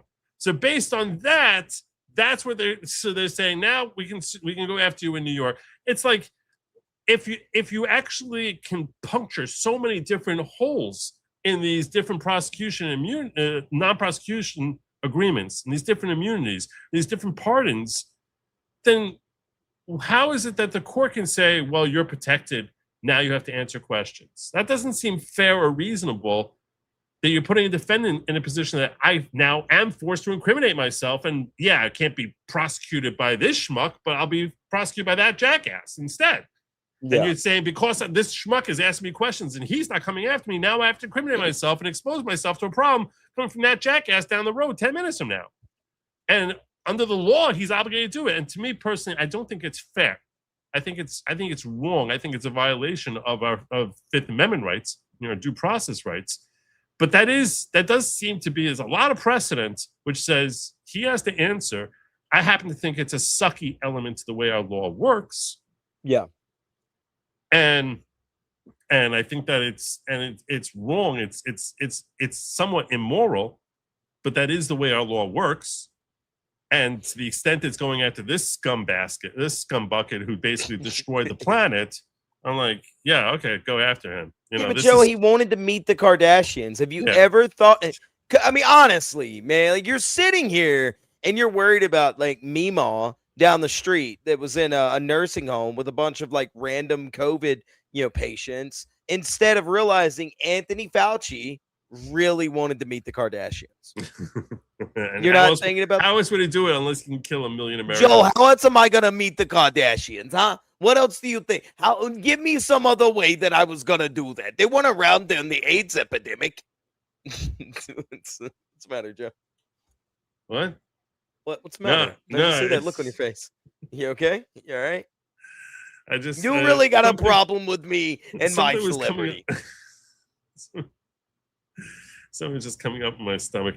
So is that what it was? Yeah, and I didn't mention the flaw in this pardon that I find to be most egregious, which is that I do not think that there's such a thing as a blanket pardon.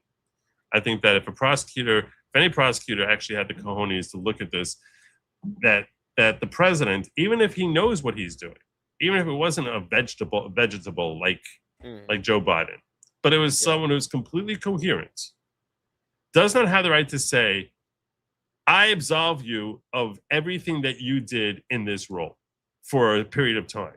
You have to cite the actions that you have to either cite the charges that he's being pardoned from, or at the very least, the actions that you're saying, any lies you told, you cannot be brought up for perjury. Whatever lies you told, no matter who you said it or what the forum, I'm hereby pardoning you from any perjury or perjury-related charges. That would be fine. But you can't just say, because over here you have a situation where the president is pardoning someone and his pardon power is to pardon offenses. He doesn't have a pardon power to pardon people. Nowhere in the Constitution does it say you can pardon people. It says you can pardon offenses. Yeah. So if he's pardoning offenses, that means you either have to label the crime or at the very least the actions which lead to a crime, not the role that all the stuff you did as an administrator. You think a blanket pardon of just saying, you know what, anything you've done during this time frame, anything, period, right. Your pardon. You think they ought to actually have to do the work and go, hey, if you potentially perjured yourself or if you committed X, Y, or Z, because you shouldn't have to insert it. Correct. Because if you look at, let's put up Article 2, Section 2, Clause 1. Well, I'll pull it up for you, and we'll look at the actual language of it, and so you don't take my word for it. Article 2. Yeah, I don't ever trust you. You shouldn't trust me. You should look for yourself. I mean, I also don't want to look for myself, but I don't trust you. I'm sort of stuck in a pickle here, Joe. Let's see what this says. Dr. Anthony Fauci, a full and unconditional pardon for any offense. You're just gonna. Why are you doing me like that? I was trying. The chat wanted me to read that. They were screaming for it. They were rallying for Fauci to read his pardon. The president shall be commander-in-chief, and here's the point: and he shall have the power to grant reprieves and pardons for offenses against the United States. Okay. So the president, you can just skip out this other part. Yeah. And you just say the president shall have power to grant reprieves and pardons for offenses against the United States. It doesn't say he has the power to grant pardons for people. Mm-hmm. It's for offenses, which means he has to know what offenses he's pardoning. The pickle better be kosher. So what you're saying is the way they're doing these blanket ones are just completely. It's crap. Actually, that's not constitutional then at this point. That's my point. It's beyond the powers of the president, even if he's not a vegetable, even if he's as smart, he's the smartest guy on walking the earth. If he doesn't know what he's pardoning, or at least know the actions and says all the offenses related to his actions of of testing, testing COVID reactions. Yeah. So I don't know what actions he took, but everything he did to test that, at least now we're describing the potential things that crimes may flow from that. But to just say all the stuff that he did when he in his capacity, and this is, I mean, that's what the language of this stupid pardon is. Okay, but herein lies a bit of a problem. Would you rather get Fauci on something at this point, whether it's for COVID stuff or contempt, or nothing because of his rights? Would I rather get him on COVID stuff or nothing? No, I want look, frankly, we got Al Capone on tax evasion. That's a freaking murderer. Yeah, that's the point I was He's a getting freaking murderer. And yeah, this guy needs to rot But in if prison we- for the rest of his life. If we figure out some way to remove this pardon because it's not constitutional, it was signed by AutoPen, then everything he did today was completely within his rights. Oh, and I agree with you. It should be within his rights. Uh-huh. But under the law, it's probably not. Yeah. So that's why I explained that there's a difference between what seems fair and reasonable under legal principles and applying it fairly versus this is what the law is. And this comes up a lot. I talk about this all the time when I'm describing issues with respect to, the civil rights of non-citizens. Mhm. My personal opinion is the entire point to the Constitution and our Bill of Rights is that we, the people, are putting people in charge of us.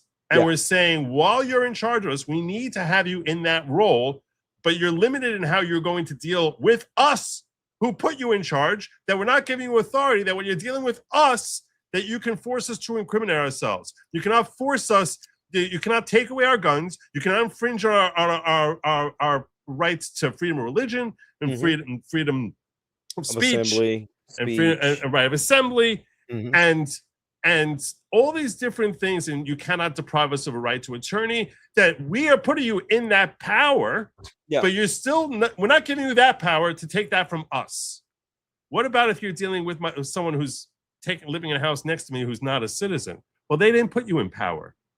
And that's why I think none of those protections should in any way, shape, or form apply to an illegal alien who comes onto our soil.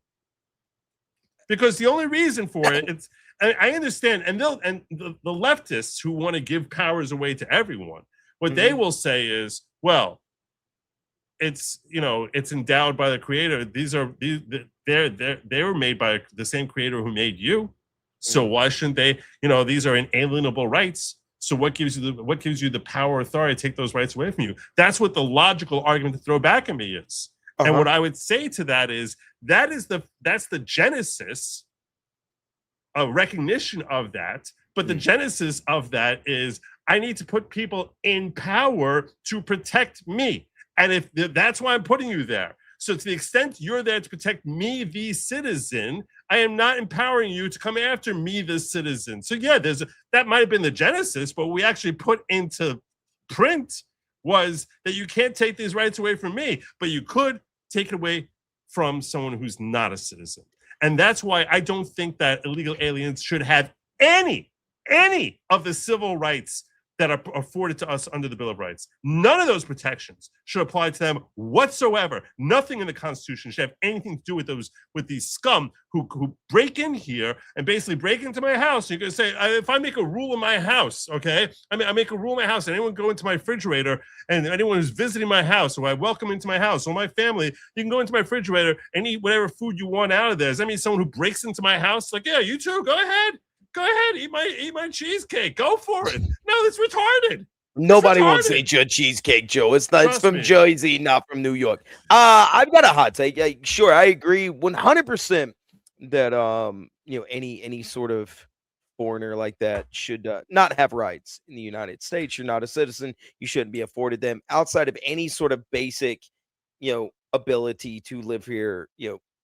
Well, the only reason I brought that up is because I said that's my opinion, but the law is different from my opinion. I think the law is they do have some level of civil rights. That's what the Agreed, Supreme Court has said. So the law disagrees with what I think is logical, And the law may disagree with me about the whole pardon power and say it's much broader than Joe said. I don't think you ought to be able it is. to. I don't But think we you ought to don't be know able to what the law is. pardon Well, let me just finish my government point. employees. We don't know what the law is because the court has never had an opportunity to actually weigh in on this, because all these prosecutors, they see the pardon and they're like, I'm not even going to try.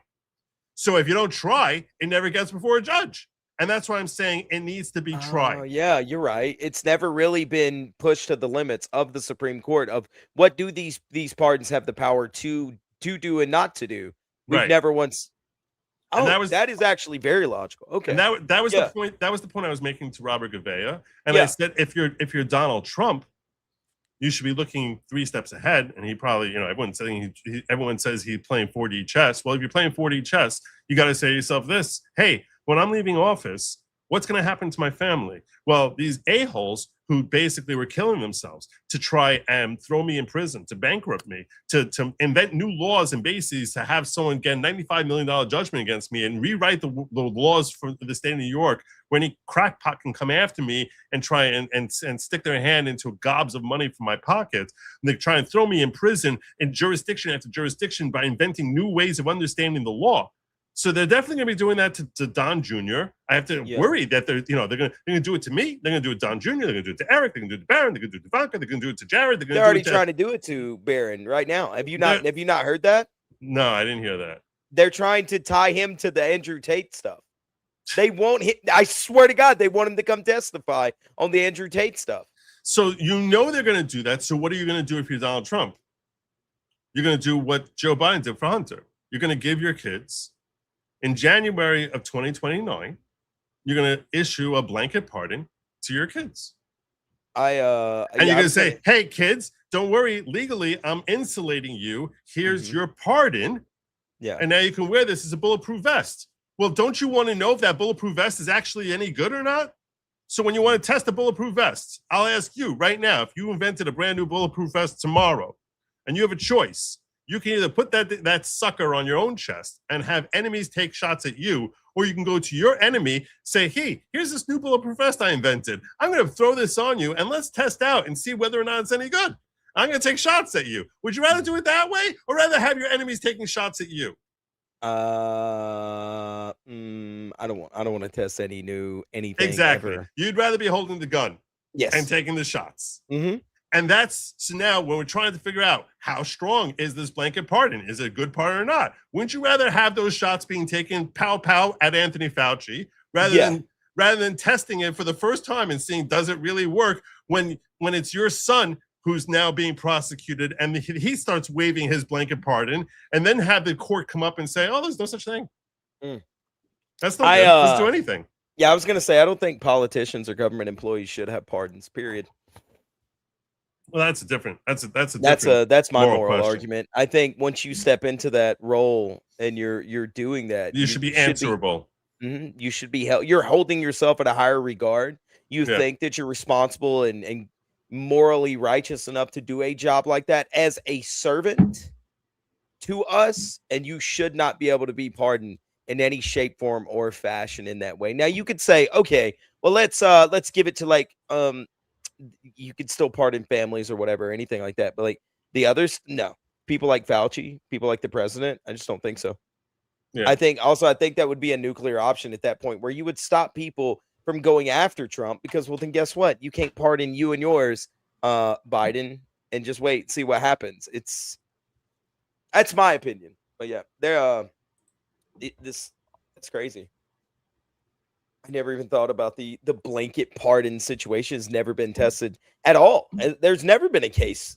Never ever. No one because that's how it's worked. It's worked and that's scared off prosecution. Before God, Vic, I see you in the chat. J.H. Schwalbeck hit me with this over in locals, which by the way, we're closer to the goal than you actually think. We're only need a couple more super chats and we're gonna hit. I'm gonna call that goal met. So. Don't think we got we're down to the last 10 minutes over here of reaching our goal, but we got a couple of added ons here because Jay Schwalbeck popped in here and he asked me, what the hell are my people thinking? He shared this link. Beit Mishpacha honors Anthony Fauci with Harvey Milk Chesed Award. I don't. What they're thinking is that they're treating him like he's a Kardashian. They heard his accent and they said, "Oh, that's clearly a Jewish guy, right there. He's one of us." It's humiliating. It's amazing. A bunch of woke liberals. Look, okay, let me explain something to you. When you see a woman wearing sleeveless over here, oh, them some not nice Orthodox Jew. Okay, you don't think so? With guns like that, Joe, you don't think she's an Orthodox Jewish Jew. lady? You see any yarmulkes here? You see any yarmulkes here? No. So they're basically a bunch of white liberals. Yeah, where's their tassel? Whoa, they're whoa, hold up. This is a whole bunch of Democrats. Whoa, don't be putting them in my camp. White people, calm down, Joe. This is a whole bunch of Democrats over here. That's what's happening over there. In case you wanted to know, JH. Just clarifying that for you. Called them white folk like that. All right, calm down, Joe. Go through Sin's diary in the third hour. Also, it's a journal. Okay, it's a Polly Pocket journal. Yes, in hour 3 we will go through Sin's diary. We're not going through my very masculine journal. Okay, my dream journal. It's not a Lil diary. Mom Fessel, welcome to the following. God bless you. Welcome aboard. Dr. Fauci, is it true a for lady underwear and has stated, quotes, the slinkier the better? Well, my lawyers have advised me that I could answer that one. I really love something silky against my skin on my nether regions. Thank you.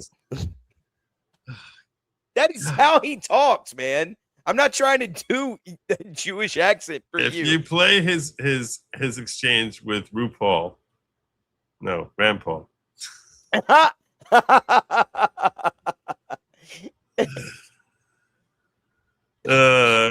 Watch the piece of paper Fauci is reading from. Definitely battle Fauci today. Yeah, that was he seemed very scared. That's what I was going to bring that up earlier. Whenever Rand Paul asked me, he had to like scramble to get it out of his notebook. My counsel has advised me to my Fifth Amendment.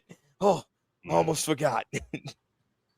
No, it was at the end there. I showed in the end that clip that we just watching. He pulled out his little blue piece of paper to make sure he was reading his line properly. So, so clutch for Bighorn from the Bighorn Man.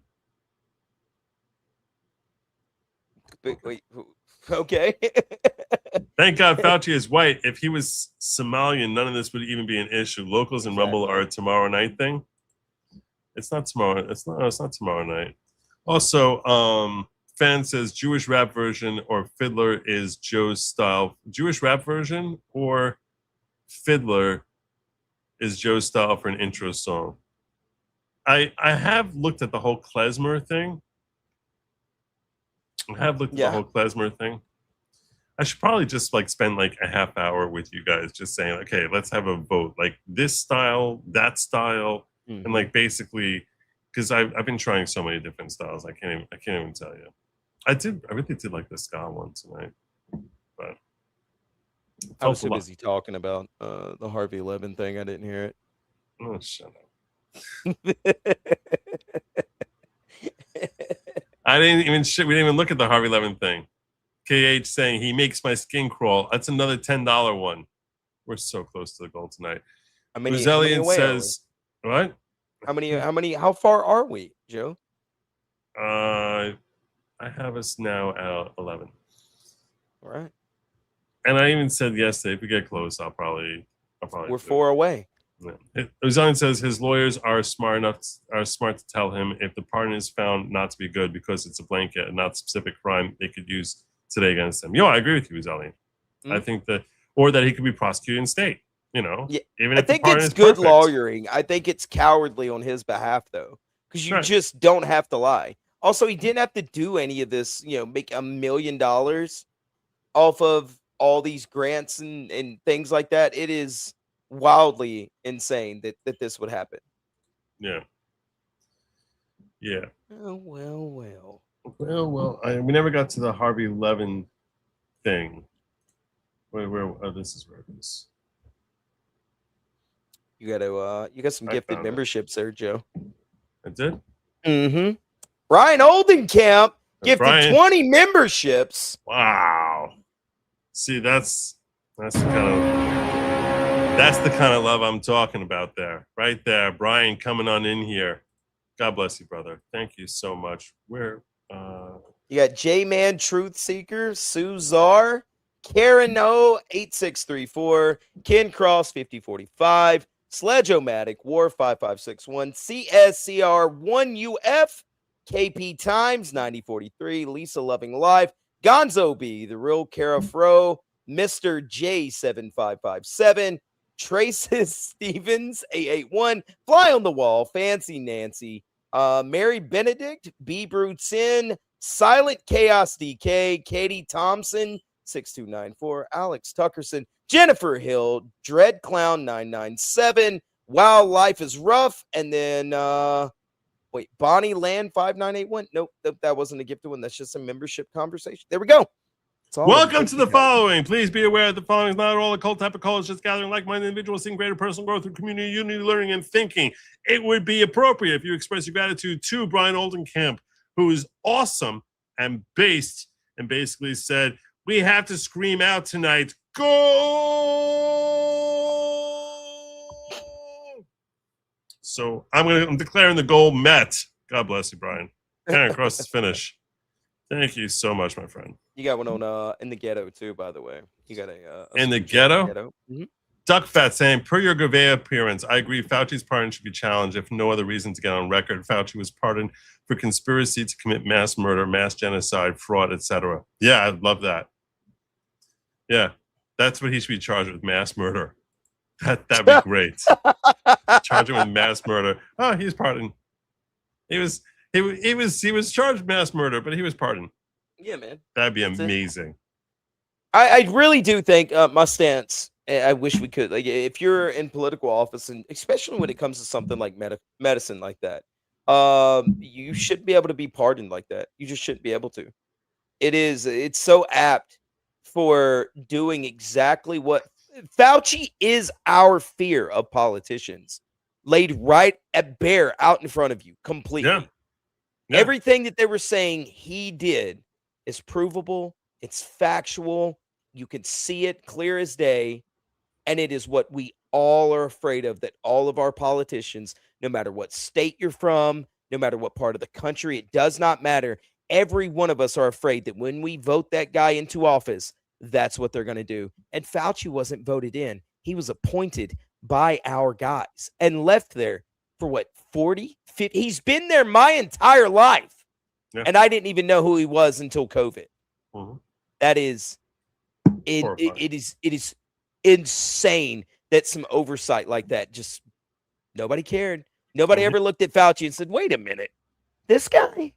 And the left just continues to glaze this charlatan, this incompetent boob charlatan who destroyed America and destroyed our faith in science forever. Somebody said like sin being a furry. It's clear and obvious. Crow, watch it. All right. I see you in the chat. I have not used TMZ's YouTube channel to vent personal feelings about issues, but I'm going to do that today. This cokehead. Watching Anthony Fauci before a congressional hearing taking the Fifth Amendment is just one of the most heartbreaking things I have seen in government in my lifetime. He shouldn't have to.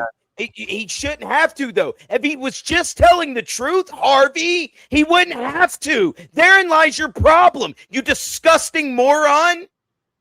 Jesus, man. Tell me about the nip slip of one of the Kardashians. I don't want to hear your political takes, you absolute idiot. And, Sorry. No, and keep this going. is I'll stop for something you we need to anytime you reckon want with. this.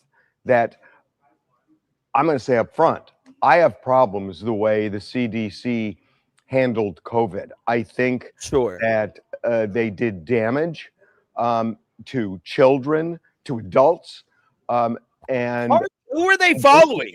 Whose orders were they following? Who were they paying attention? Who was the entire world marching out to give instructions to about this situation? Everybody was looking to America, which means everybody was looking to Fauci, you moron.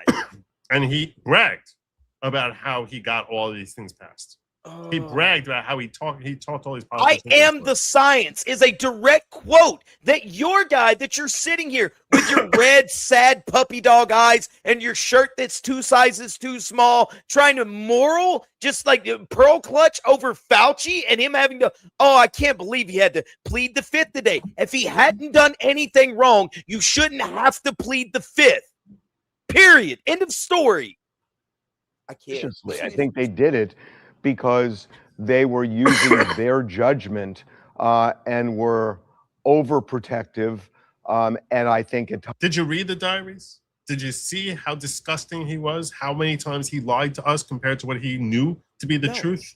This is what the diaries brought to clarify, crystallize for the public to understand that we did not know a week ago before these diaries were released. I'm going to explain to you what the key thing is about these diaries.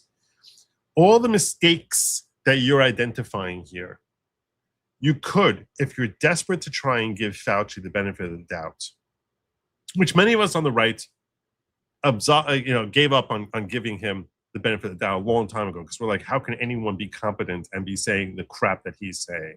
How can anyone competent be saying that ivermectin and HCQ is ineffective when study after study is saying it is effective? How could anyone be, and looking at the financial benefits that he was gaining as a result of watching COVID deaths soar? So we were all very cynical, but you don't have crystal clear proof that he was intentionally lying to us. Maybe he was fooled. Maybe he was looking at things, and really, really believed it. The diaries crystallized for us. He did not believe it. He knew he was lying to us. He was knowingly and willfully lying to us, and all in service of his own ego, his fame, his wealth, and that he knew it and purposefully did that to benefit himself individually. And it's inarguable. It's crystal clear if you read his diaries that he knew what he was doing, and he was doing intentionally. He wasn't someone who got suckered. He wasn't someone who lost his way in the sense of actually believing through misjudgment. It was never misjudgment. It was maljudgment. The difference between misfeasance and malfeasance is misfeasance is something. There's 3 different types of wrongful feasance. There's nonfeasance, where you fail to do something you're supposed to do. There's misfeasance, which is you have negligence.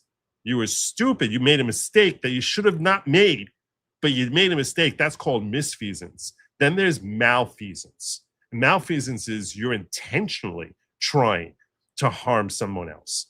And that's what the diaries crystallized for America. That this was not nonfeasance. This was not misfeasance. This was malfeasance. This is someone who was trying and did not care about the repercussions to millions, hundreds of millions of Americans, not to mention potentially billions of people across the globe, all because he wanted more wealth, power, fame, recognition, and to be able to declare himself the science while being lauded by losers like you. Mm-hmm. And that you're still so stupid that you'll sit there in your little muscle shirt, all excited to sit here saying like this is the saddest day in America, just makes you a complete and utter jackass. It's not even just. It's not even that. It's self-serving for TMZ. Like he's sitting here going, I've never done this and discussed my politics on TMZ and use the YouTube channel for my own discussion about politics. You're a liar. You're a bold-faced liar. You're a disgusting liar. And what Fauci did made you look like morons. Don't believe me? You can clearly go and search that he had been mentioned on the show something around 50 different times, and every one of them are derogatory stories against Trump. So Fauci doing this puts egg on your face, you moron. And that's why you're doing this, to save face, because you lauded him as some demigod. All of you did, and you all look stupid now. So now what are you going to do? You're going to sit here and go, well, this is disgusting. This isn't my America because he had to do this. He didn't have to do it. He didn't. Just like you could have bought a shirt that fit. You didn't have to wear that shirt. He wants everyone to see his pecs. That's what this is about. So it infuriates me that this guy, because here's younger people from the left aren't paying attention to you. They're not going to come to me and watch my show for the most part if I was discussing politics. They're going to watch TMZ and they're going to see what the new makeup line from the Kardashians is or anything like that. And this guy's going to pop on and say, well, Fauci is so cool and so grand. And look at him sticking it to Trump with this and that and everything else. And with Fauci doing this, now this guy looks like an idiot. And maybe those younger people are going to go, wait, hold up. What's going on my Twitter feed being filled with Fauci? I thought Fauci was some amazing celebrity. I thought he was the sexiest man alive. And now you look like morons, utter morons. I can't, man. I just can't. All right, you hit play. We're only like a minute in. This guy. Barbara says, tell me to go do the dishes and yak at me for another hour. I will. Go do the dishes right now. Go. What are you doing? We're giving you another hour. So you got plenty of time to do the dishes. Times overstated things they said they knew but really didn't. And I have personal problems with the way that COVID was handled. That said, you never said that though. He never said that. You can pull up the segments that they did. Articles, like 30 some odd articles, 50 some odd segments on your show, and all of them are shit talking Trump and hailing Fauci as some conquering medical hero. Stop it. You're lying. You're doing that now because everybody sees what a big farce COVID was. Everyone. Don't believe me? You're allowed to talk about it now on YouTube without getting popped. 2 years ago, this show, this segment that we're doing could not be done. Not at all. I was telling everyone last night that the only time I ever got a suspension. You know what I did that earned me a 1 week suspension? What is that? I spoke out against vax mandates. I did not tell people don't get vaxxed. I simply said whoever wants to get vaxxed 100% should go get vaxxed. But having laws requiring people to get vaxxed is wrong because you're forcing people to put something into their bodies that they don't want to do. And you're saying you must do that or you can't go to school. You must do that or you cannot feed your family. That's wrong. And they said that was medical misinformation. When did this happen? This was in 2021. So in 2022, from 2020 to 2022, these guys were discussing COVID on their show.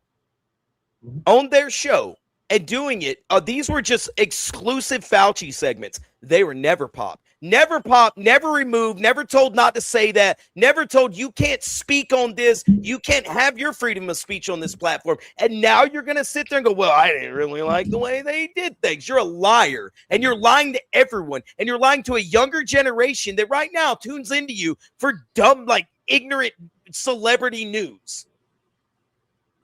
Yep. It's disgusting.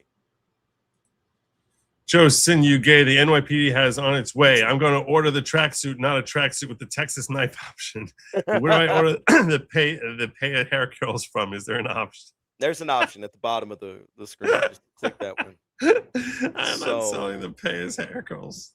It's just disgusting really the way he does this. I can't with the faux. Well, I didn't really like it, but yeah. Okay, maybe I ought to go and do a show and watch all of your segments and just see how much you disagreed with the CDC when this was all going on. Never once said anything like that. Not once.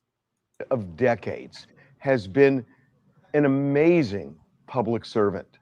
In the 80s, I had many friends who died of AIDS. I bet you did, Harvey. I bet you did, Harvey. I would be willing to bet dollars to donuts. You had a lot of friends that were infected by AIDS, buddy. And you're going to sit there and praise Fauci for that? No. He bungled it. I can't. And I had friends who lived because of Anthony Fauci. Really? You have friends that died because of Anthony Fauci and the way he was discussing how it was transmitted. Are you kidding me? The LGBTQ community thought he was disgusting and atrocious with the way he was handling that. Bro. Because he was willing to look at experimental drugs in a different way than they had looked at them before. And that really resulted in lives saved. And he has done so many other things in his career. Like what? To Like what? thwart Tell us, Harvey. epidemics, to save lives, not just in the United States, but all over the world. He has been a dedicated public servant who could have made a lot more money outside of government than inside. But he did. Oh, he made a lot more money outside of government. We just talked about it. Members of Congress, and yes, you, Rand Paul, are on a witch hunt. Witch hunt. Witch hunt. You call it a witch hunt as if this is all fictional, as if we don't see his own words. He admitted it was his diary in his opening statement. He admitted it. He was angry. He was outraged that his diary was made public. Well, because the moron ended up putting on a government server. This guy is blatantly lying. You know nothing about Anthony Fauci and his history at all. You obviously don't. Because when I first heard of Anthony Fauci, I looked into him and I checked in with Joe before the show. I was like, hey, let me make sure my research is correct because you're old as dirt. You were around there in the 80s. I wasn't. And if you fail to realize groups like ACT UP and all kinds of other LGBTQ activist groups were specifically angry at Fauci for dragging his feet on experimental medications and not getting them to that group of people sooner. So you sit there and you lie to an entire generation of people that look at you day in and day out because of some dumb thing that some little pigeonhole that you figured out to get eyes on you and make millions of dollars. And you lie that he approved of experimental medications and it saved all kind of gay people back in the 80s. That's not true. It's just flat not true. Fauci didn't invent AIDS, and he didn't single-handedly cause the death toll. But as the director of NAID, he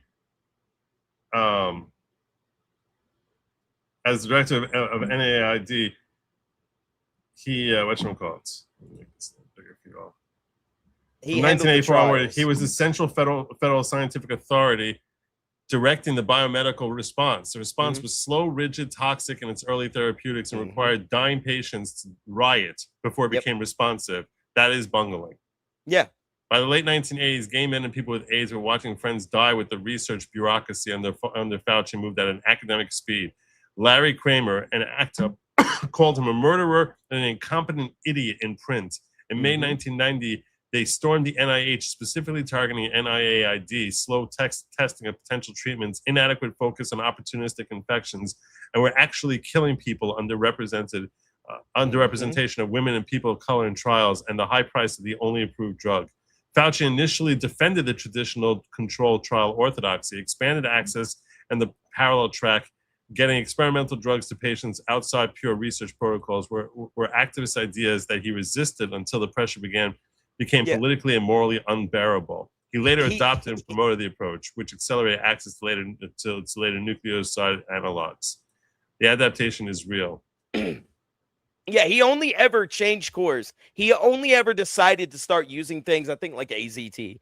But AZT after he met with the activists, after he met with people that were protesting against him. Until then, he just was dragging the trials on. His AZT regimen was wrecking patients the way he implemented it at first. And then the earlier showed kind of consistent institutional preference for process over urgency, perfect data over imperfect access, controlled trials over treating the dying, and defending the existing research structure until external force changed the incentives. So, So he didn't redesign any clinical trials for this until after he met with the activists. That's where you sit there and you go, well, it was the way he handled everything. And, if it wasn't for him in the trials, then all kinds of me and my buddies would be dead. Shut up, Harvey. And the best I can say for Rand Paul is that he's being really honest. I mean, he has said now over a period of years, he wants Anthony Fauci in a jail cell. He has said it out loud. We should all want him in a jail cell. Yes. That's the point of this hearing. Yes. That's why they're doing this. Yes. They want to take Obviously. something that Anthony Fauci says. Not something he says. Everything he ever said. Everything he's done. I don't care about what he says. Throw away everything he says. I want to take what he did, the money he made. If you look at it, right? They said he made $1 million while 1 million people died. He made $1 per person. That is disgusting. And he made a lot more than $1 million. A lot more. It was $1 million Oh, under I'm one sure. grant. He got 8 grants. I'm sure. That is disgusting. And you want to sit here all coked out and with your shirt like you got it from the kids section and bitch and moan about the guy who pled the fifth for 100 and some odd questions? Get out of my face, bro. You don't even know what you're talking about as you're presenting it like an authority. You didn't even do any research on it. You just went, oh, well, Anthony's my buddy and he saved some of my gay friends once. Shut up. And then claim it amounts to perjury, and It they want does. to prosecute him, they want to convict him, and they want to God throw him in willing. prison. That's the point of this hearing. There is no other point of this hearing. No, They're- the other point is that he pleads the fifth because he knows how guilty he is. Yes. That's the other point. That's exactly what it is. He's That not we all sitting see what here. a fraud he is. He's not sitting here like some hero, Harvey. He's not standing up against big bad daddy government. That's not what he's doing. He's CYA. That's what he's doing. He's covering his own self. You unmitigated moron. Mook. Say it like a New Yorker. He's a mook. You're a mook. Could be. I mean, there are things they could certainly ask him, but he can't answer. Because if he answers, it doesn't matter what he says. You know, if you can prosecute Lies. somebody for You're a liar. seashells on the beach shore, then you could certainly prosecute somebody for what they say in a congressional And if hearing. those seashells had killed my friend's grandmother, arrest them. I don't care. What are you talking about, Harvey? Shut up. You have no idea what you're talking about. As you sit in your ivory towers, you got to sit on YouTube and make millions of dollars because everybody was trapped inside and was watching your show, and you got to say whatever you crap. wanted to. You're crap. That's the climate we're in. We are in a Senator Joseph McCarthy climate where McCarthy was a hero. He was calling out communists. Everyone he named was accurate. You can't point to anyone. They just hated the fact that he actually called them out as communists. But if history has 100% exonerated Joe McCarthy and has turned him into a hero. They try and use McCarthy as if this is like a terrible thing because the left has this revisionist memory that it's considered evil to call out communists. But he was calling out communists in the 1950s under what people call the Red Scare, and he was right. He was calling out people who were communists.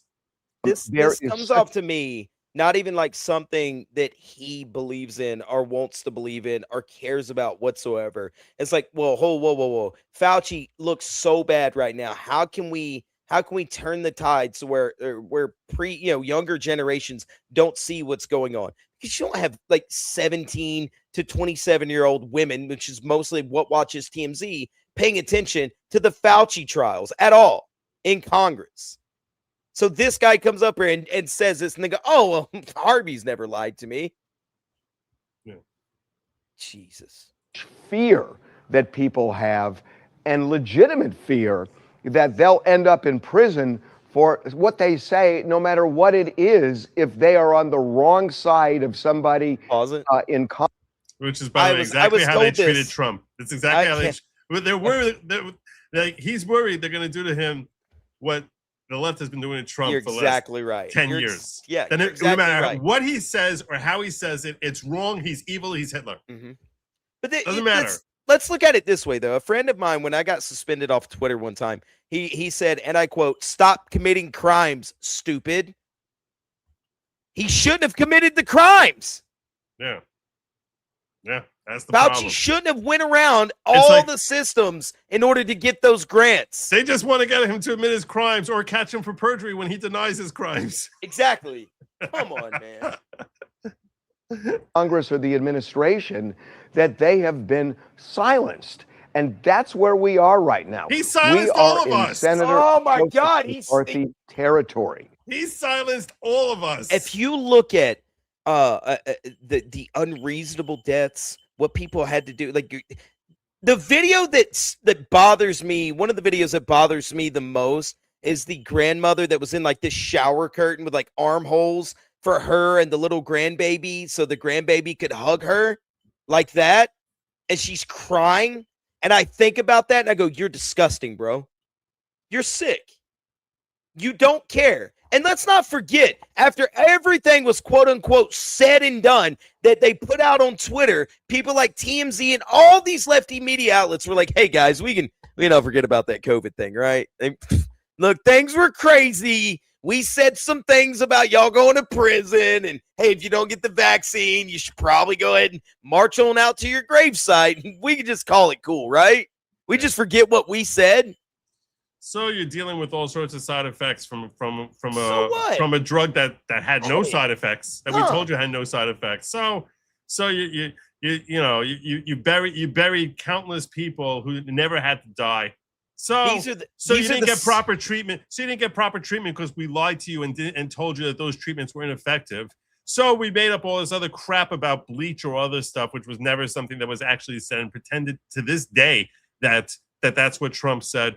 So we lauded him as basically the only voice who's trustworthy, and that anyone who's questioning him is a conspiracy theorist. Yep. Any doctor who's disagreeing with him is some lunatic crackpot, even if it's the guy who invented mRNA vaccines, is telling you Fauci's wrong. We called him a crackpot and said he should be silenced and thrown in jail.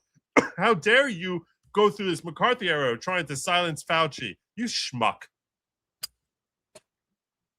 It is and the insane. idea that you have to watch this man take the Fifth Amendment. And again, I will say that I disagree personally with some of the CDC decisions. You didn't voice it on YouTube, did you? No. 50 different segments. You never voiced it as you were raking in millions of dollars as people were trapped in their homes and had to watch something to be entertained. Otherwise, they would go stir crazy. Did you? Nah, man. Get out of my face. He's a public servant who worked. Okay, let's stop at the whole freaking public servant. It's a public servant who's worth $12 million today. Yeah, he's not doing it out of the kindness of his heart, Harvey. He's a public servant who is sitting there whacking off to memories of meeting Khloe Kardashian. Yeah, which you probably helped facilitate for us and saved lives for decades. And we are turning him into what Rand Paul wants to be, a criminal. Good. And Rand Paul has a political agenda, and you have a political agenda. Here. The sickening thing is you're pretending that you're acting here as just some concerned citizen when you have a political agenda. As my co-host so aptly pointed out, you're sitting here covering your own ass. Yep. That's why you're doing this. You're sitting here like you want everyone to understand that everything you said protecting this guy who's an obvious fraud is now that he's being exposed as a fraud, that's the problem, rather than the fact that you ended up carrying water for this schmuck, that you were a sucker and you were sitting there getting rich. You were either an idiot or you were complicit. That's it. You nailed it. This guy does not care that Fauci has set back a generation of kids, not just like infants that were born, because you take into the account the studies that they had where parents of newborns had to wear masks so babies couldn't see like their parents' facial features. You're going to tell me that's not going to have some consequences down the line? 2 years of kids not being in school, not being able to socialize and do things properly, the grandparents, the jobs, everything, people being called. I was in a Lowe's one time. I was in a Lowe's and I climbed up a ladder to get a piece of wood down for it was a piece of chain down for my mom. And I came back down. And as I came back down, my mask had slipped in this store. And the guy looked at me and called me a murderer. He said, if you weren't going to wear your mask, you could have sat in your car instead of trying to kill people. And the reason you had to be in a Lowe's rather than a mom and pop store, which was being shuttered, is because Lowe's was essential. The multinational corporations were all magically essential, but the smaller businesses, no, they have to go out of business. Yeah, Amazon has to go from being worth $100 million being worth $100 billion because they're essential. Everyone else is non-essential. You know, this other crap that we got where it's like the haves were basically the multinational corporations, anyone who is linked to government, going to the French laundromat there and ignoring the policies that they're foisting and thrusting upon all of us. Nancy Pelosi going to her stupid freaking hairdresser because I had to look good for the cameras, and all the other ridiculousness that we saw, that it was rules for thee but not for me. That's what COVID was. Rules for thee but not for me. And you want to sit here carrying water for this jackass, even after he's exposed as being a fraud. The only possible reason is you're looking to cover your own butt. Watching Rand Paul order security to throw Anthony Fauci's lawyer out of that hearing. He was breaking the rules. Unbelievable to me. He could have got up quietly and moved to the seat behind him. Yeah. Where he was told to sit, and the guy flaunted his power or whatever the heck he thought he had there in front of every congressman that we have elected to be there and have that authority. Harvey. Because it's a dark period of America. You're a dark period of America, loser. That video lit me up right before the show. It angers me so much. The story that I told though a second ago, if it wasn't for Fauci and what he did, that guy would have never looked at me and called me a murderer inside of a Home Depot. Oh, it was a Lowe's. Inside of a Lowe's. That would have never happened, ever.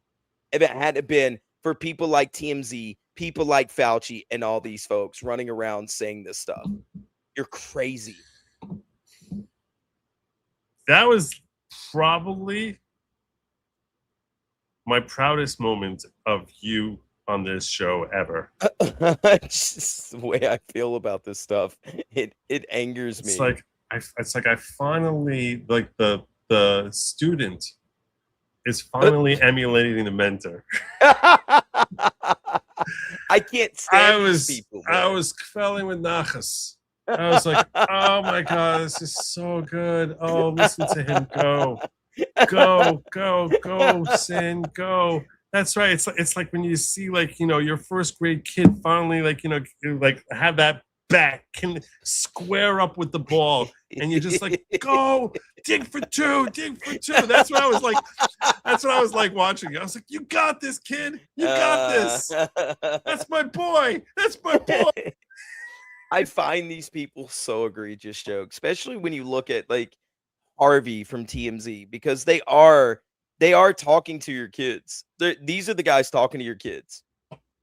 You know, Rand Paul's not talking to your kids. Your kids aren't tuning into YouTube and watching Rand Paul, but they're watching Harvey. And what he's doing is so egregious and misleading. And nobody was hardly saying anything when I saw it on Twitter earlier. It blew my mind. But well, thank you. I mean, to be fair, I'm looking at the numbers here. 31,000 likes and 25,000 comments. Mm-hmm. He's getting ratioed now. Yeah, he's starting to get ratioed. Yeah, he's starting to get ratioed very quickly. It was the things that were happening. Thank God I was from a southern state, and the Look at 2 this. weeks. We love you, Grandpa. He's at peace. We're so sorry. Mm-hmm. Ridiculousness. Yeah, the drive-through funerals. This is horrible. We don't think he has long. You can't. There's one thing that people fail to forget. Like, all this stuff is disgusting and egregious. But think about.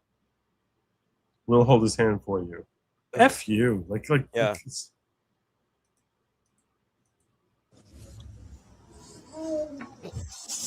That video right there is so egregious.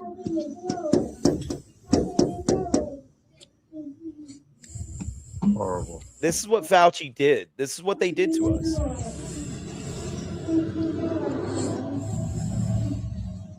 And they wanted us to forget this. They wanted to memory hole this.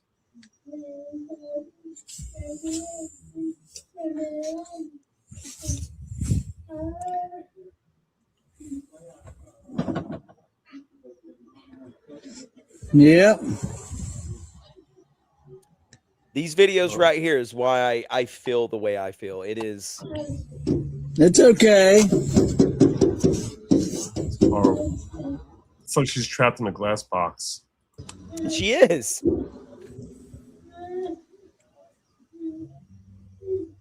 Hey, I love you.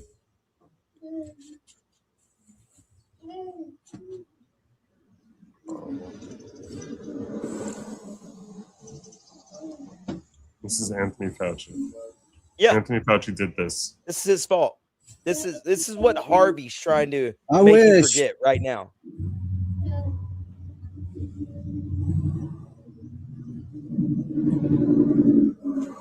Sickening. This right here is what Harvey Levin is trying to make you not think about anymore. And he's trying to make you believe that Fauci is the victim. Fauci got that ankle is the victim. monitor on. It's so maddening to me. Damn prison.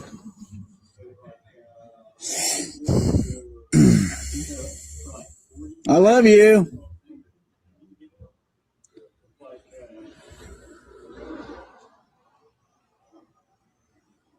Horrible. I know, Mama. Little mother. Sickening. I love you.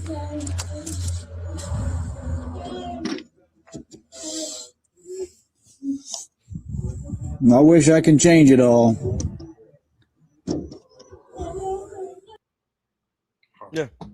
That's what they're wanting the memory hole.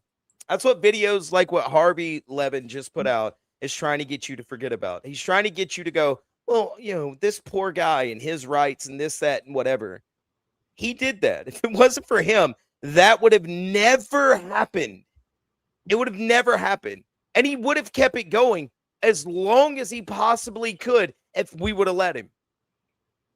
If everybody would have just kept quiet, said, you know what, we have to do this, we have to fall in line, we would still be in that position right now because they don't care. He was throwing out pitches at baseball games and meeting with the Kardashians and making millions of dollars and being touted around like some demigod. Maybe somehow, if the numbers start looking, maybe in 6 weeks we can start to open up and start looking at how we can start working our way back. If everyone wears a mask and gets vaccinated, maybe we can start to think about the.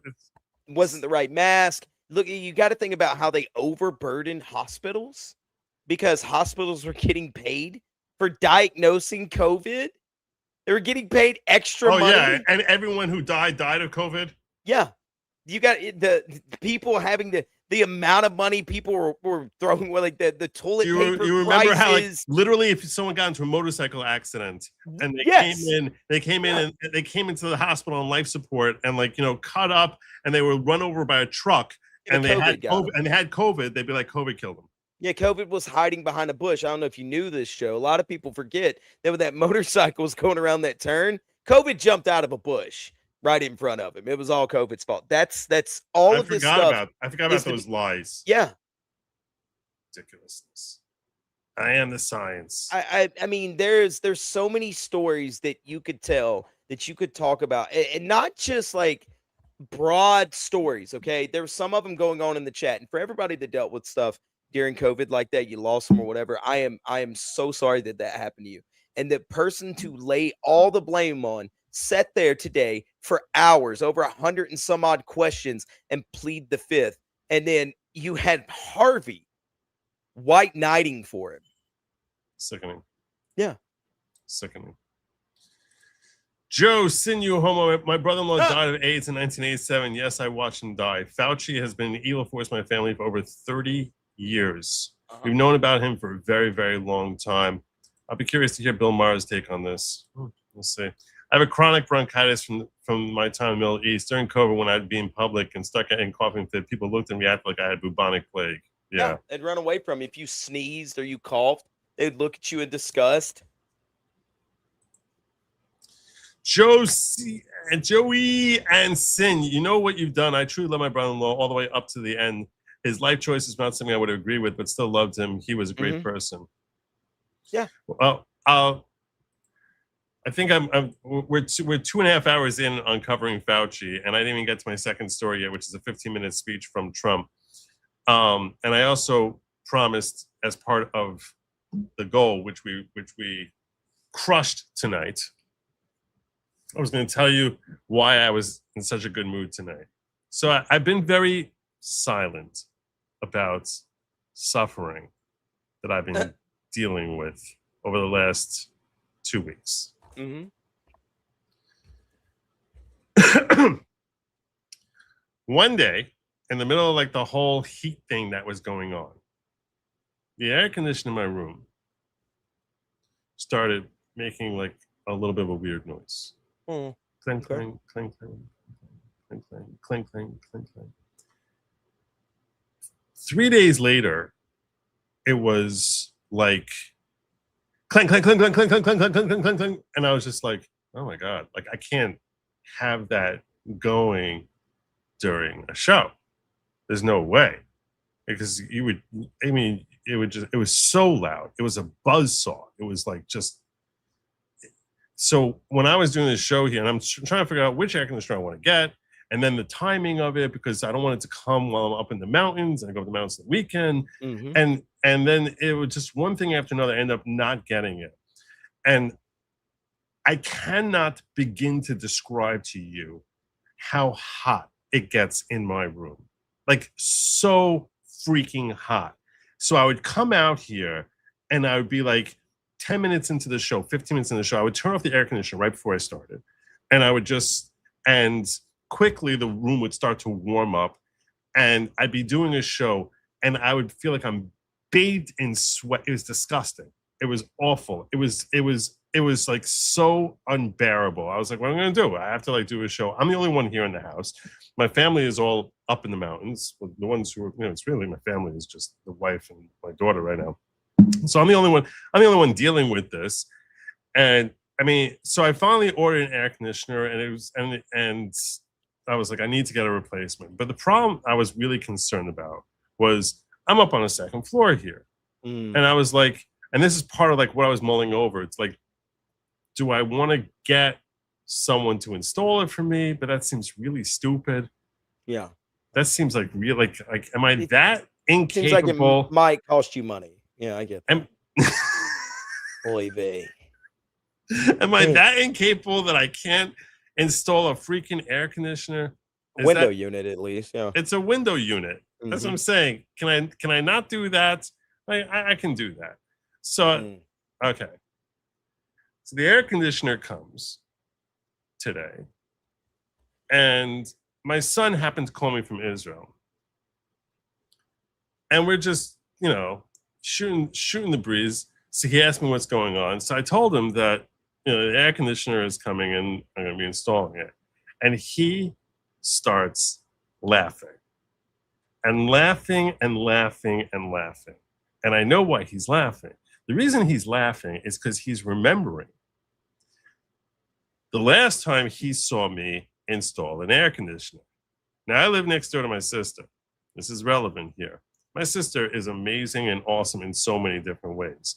Yeah. The downside being that she's my sister, but she's awesome in a million ways. One of those ways is that she has 7 sons, varying in age between well, now I guess 16 and 30. And that's 16. What am I saying? I don't know. It's got to be older than that, 18 probably. But so she's got 7 sons. This is now, we're going back like a good at least 10 years or so. So about 10 years or so ago, my son and I were installing a window unit in my attic. Now, one of the good things about my house, my attic came fully furnished. It's really nice up there. It's got like this whole wood slant sloped ceiling, this plush carpet, but because it's third floor of the house, so it basically it's like an oven in there. So you need, and it's one big giant room. It's a very big room, so you need a powerful air conditioner, which is like heavy, like really heavy. And the air conditioner that we had up there, since we had first moved into the house, died. So when I replaced that air conditioner, So I had my son, who at the time was 15, help me replace that air conditioner. So we lugged up the new air conditioner up from the first floor to the second floor, up to the attic, and you have to like work your way around and, you know, try and like get it, you know, because the staircases, you know, go spiraling up. So we work it all the way up there, and I get up to the window there, and I grab the front end of the thing, and I tell him, okay, now open the window. I don't know what happened. Well, the next thing I know is I feel my fingers slipping. That thing just tumbled. And I was like, and my fear is like, it's overlooking the driveway, my sister's driveway, where like her kids play. And I was like, oh my God, I just killed my nephew. Like, I'm definitely just killed one of my nephew. Yeah. My son fell on the floor laughing and laughing. As soon as that thing went out the window, he just fell over. He died laughing. He had never seen anything so funny in his life as watching me try to claw and hold on to the air conditioner, and then it just like goes out the window. So as soon as I tell him I'm installing an air conditioner, he just starts laughing again. And I'm like, why are you laughing? So he's like, you know why I'm laughing? So, well, anyway, bottom line is now I'm here alone. Yeah. It's night. It's like so hot in here. I can't even begin to tell you just how freaking hot. And I've been like schwitzing away here every night doing my show. Covered in schwitz. It's disgusting. Yeah. I can't tell you what my room must smell like. I mean, it's the sort of thing you can't really smell yourself, you know? But I'm like, I think I can start. I'm starting to even smell myself. Like, that's how gross. I was like, people are watching this. This is like being filmed. This is going to be recorded for posterity. This is my legacy. Yeah. The guy who's bathed in sweat while he's sitting here ranting about Anthony Fauci or whatever. It was gross.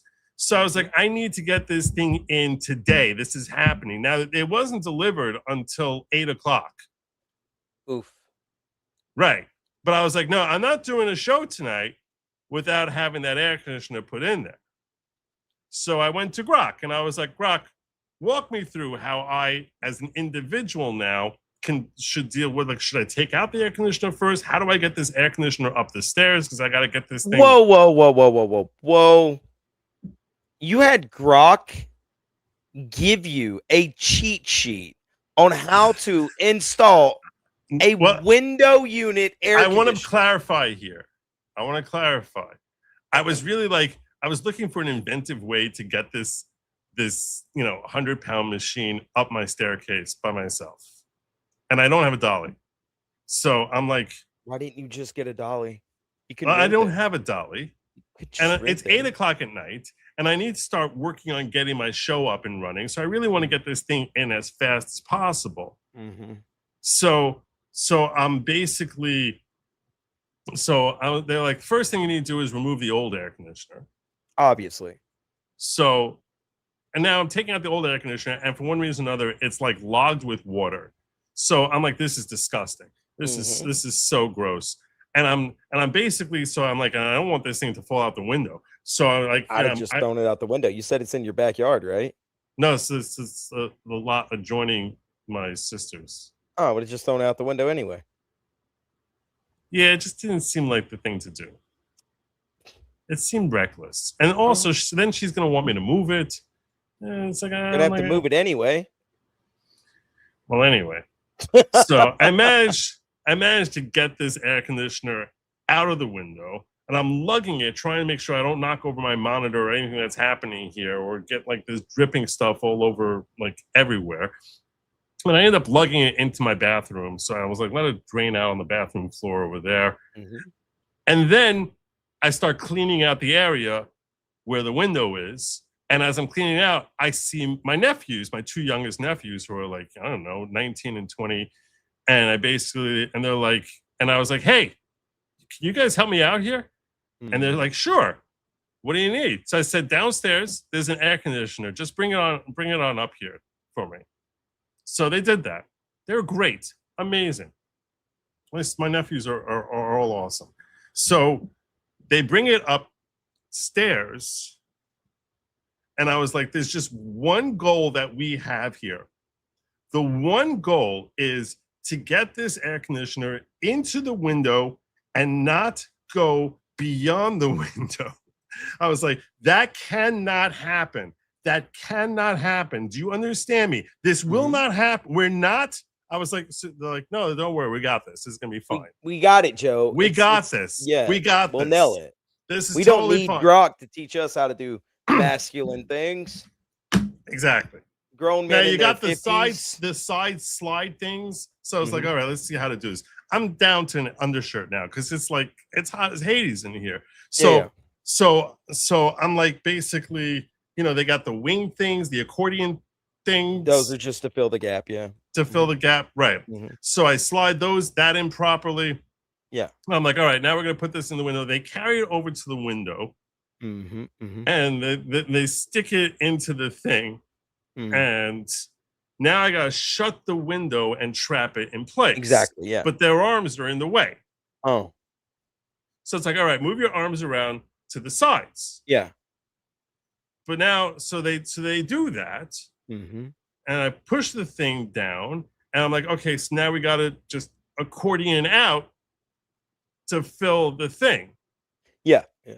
I grab the accordion end on the right side. Yeah. And all of a sudden I start feeling pressure. Uh-oh. And I'm like, no. And I feel the cord, the whole thing starts tipping out. I'm like, Joe. no. Oh, Joe.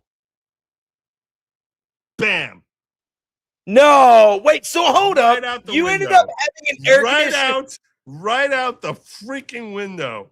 My nephews fell over laughing, and they felt bad. They felt terrible. So they're like trying to it's almost like, imagine you're like at a funeral, right? And all of a sudden, like someone would let out like a ripping loud fart, right? So it's a really serious environment, right? Because you're understanding the ramifications here as to what's happening, but there's no denying just how hilarious the contrast is from like what you're seeing here. So you sort of don't want to like explode in laughter, but it's coming. When that thing, I managed to hold the cord for like half a second. I was, it just right out the window.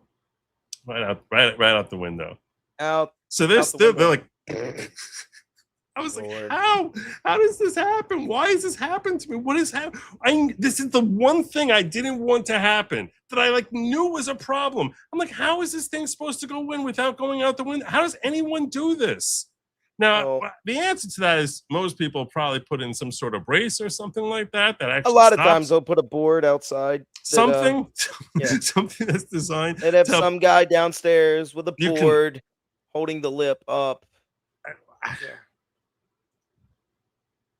So we go outside to assess the situation. And I gotta tell you, so the accordion part ripped a little bit. Yeah. They're like, what do you want to do with this? I was like, we're putting it in the window. They're like, really? I was like, yeah. So they're like, all right.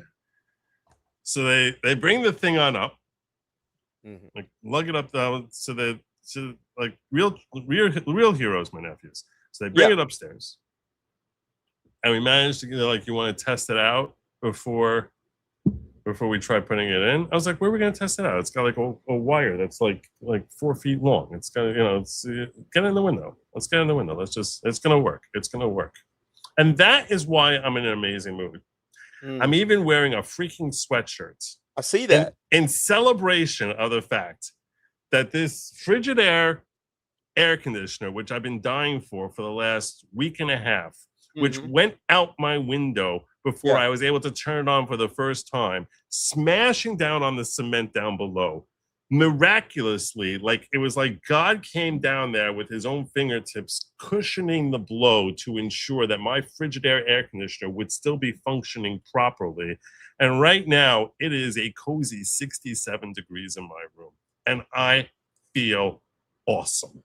I don't know how. I don't know. It's like God is watching me. God, like there was like clouds. I don't know if it's like the clouds of glory that the Jews had when they're traveling through the desert. I don't know what it was that was down below them. It could be the grass that was on the lip there, that maybe it hit the grass first before it rolled out into the driveway portion. But one way or another, I thank God above for the fact that we live in America, a land of air conditioning, that we have a land where, and that we have companies like Frigidaire, God bless them, that they basically make an air conditioner that you can shove it out your freaking second story window. Thank God nobody died. Yeah, that's all great. Also, God bless us with U-shaped AC units for windows. Well, they make these air conditioning units they're called saddle units or U-shaped. Oh, those things you slide it into? No, you just literally it sets over the windowsill. Oh, I know what you're talking about. Yeah, it doesn't sit in the windowsill. It sits. I saw some of those. It's it's got like a little indentation in the center. That's what people use, or they buy a mini split. Right. So I thought about, that's one of the things I was aggravating, like, do I want to get one of those? And I was like, with my luck, my windowsill is going to be too wide and it's not going to like actually. Yeah, the windowsill would be too wide for it. You know, you could probably, I don't know, purchase one with the right measurements, or you could have just had a mini split installed. I feel as if you're judging me. A little bit. I feel like there's some judgment that's happening. I'm judging you mainly, Joe, because I said, hey, throw the old unit out, and you instead threw the new unit out. And I'm like, either way, you threw an AC unit out the window. Oh my God. I meant to have them take out the old air conditioner from the bathroom. But I Wait, hold on. They throw your new one out the window and then leave the old one in your bathroom. The old one's still sitting in my bathroom. It's gonna go into another pile, Chad. Don't you worry about it. What do you do with that? What am I supposed to do? I mean, you think the garbage man wants to see some 50-pound air conditioner or something like that? I don't know how y'all like how the way your home refuse like that works, but I just set mine out by the road on a certain day of the month, and they come and get it. Or I would just go recycle it. Oh, actually, at my other house, there's an old black guy that drives around and picks up all. You would recycle your air conditioner? Yeah, the thing's mostly made of metal. Get a couple 20. Oh, because you're worried about the planet? Are you saving the planet? No, planet? I would get like 10, 15 bucks for it versus not getting anything. The whole climate change thing, is that what's happening? I throw it in the back of the car and I drive down. No, I would get paid for it, like 10, 15 bucks. Oh, yeah, you get your $3 for your broken air conditioner? That's what you would do? You know what, Joe? Or what I would do, seriously, is at my other house, there's no black guy that drives. I can't stand. Don't judge me. That drives around and picks up like old broken things like that, repairs them and gives them away. 67 degrees, brother. My house. Well, Joe, I have this thing called central air and heating throughout my home. Yeah, I had that also. I had that on the first floor. I had that on the first floor, but then the central part of it broke. And the central part of it broke. And they were like, dude, it's going to cost you like 10 grand to like fix this thing. And I was like, I could probably get a window unit for like 500. So yeah, the way my granddad built the murder cabin, there's no way I could use a window unit. Like it's basically a house built inside of a house, and all the windows are like sealed in a way I would have to take them apart to do a window unit. So I'm gonna stick with central air and heating, even if it costs me 10 grand. It'd be perfectly fine. All right. Well, good job, Joe. I'm so glad that we eventually got an AC unit thrown out the window, though, because if that didn't happen, I was not going to be impressed by this story. When that thing was going on, I was just like, how? Why? Why does this happen to me? Why? I don't understand. You really could, though, get a mini split installed for like a couple grand. A what? A mini split. It's the small air conditioners that they would mount into your wall, and the unit that's actually outside is teeny tiny. Oh, I know you're talking about. It's one of those long, skinny things.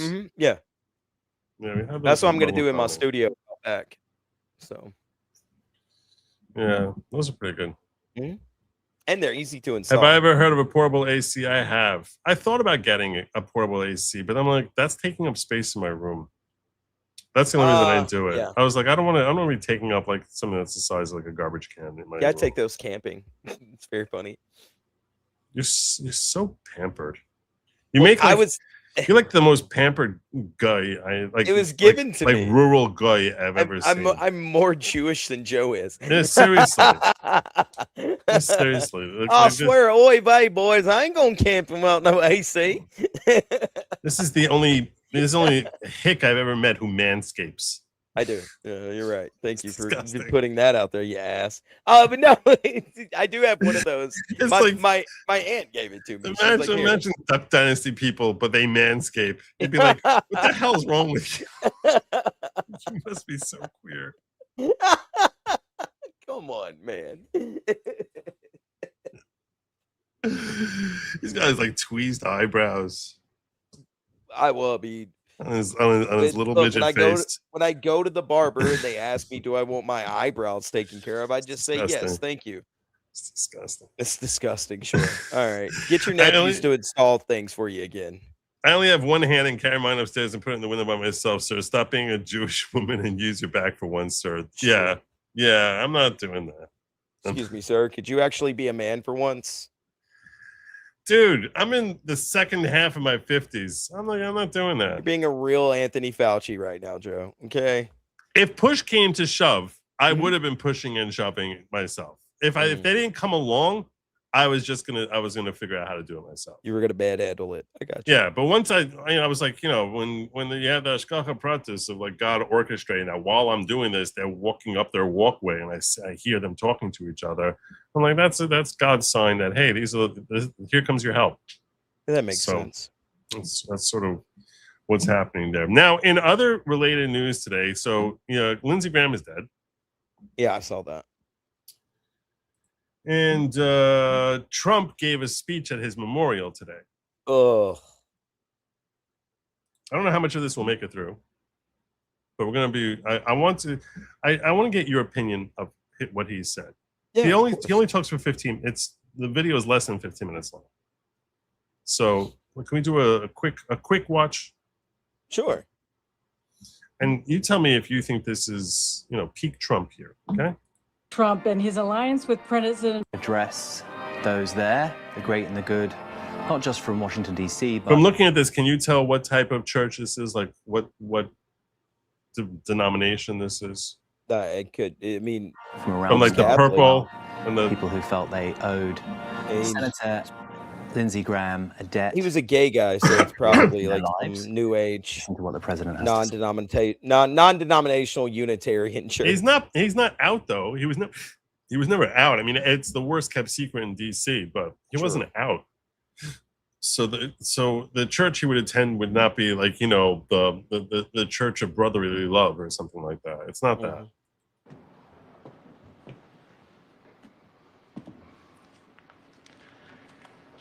Thank you very much.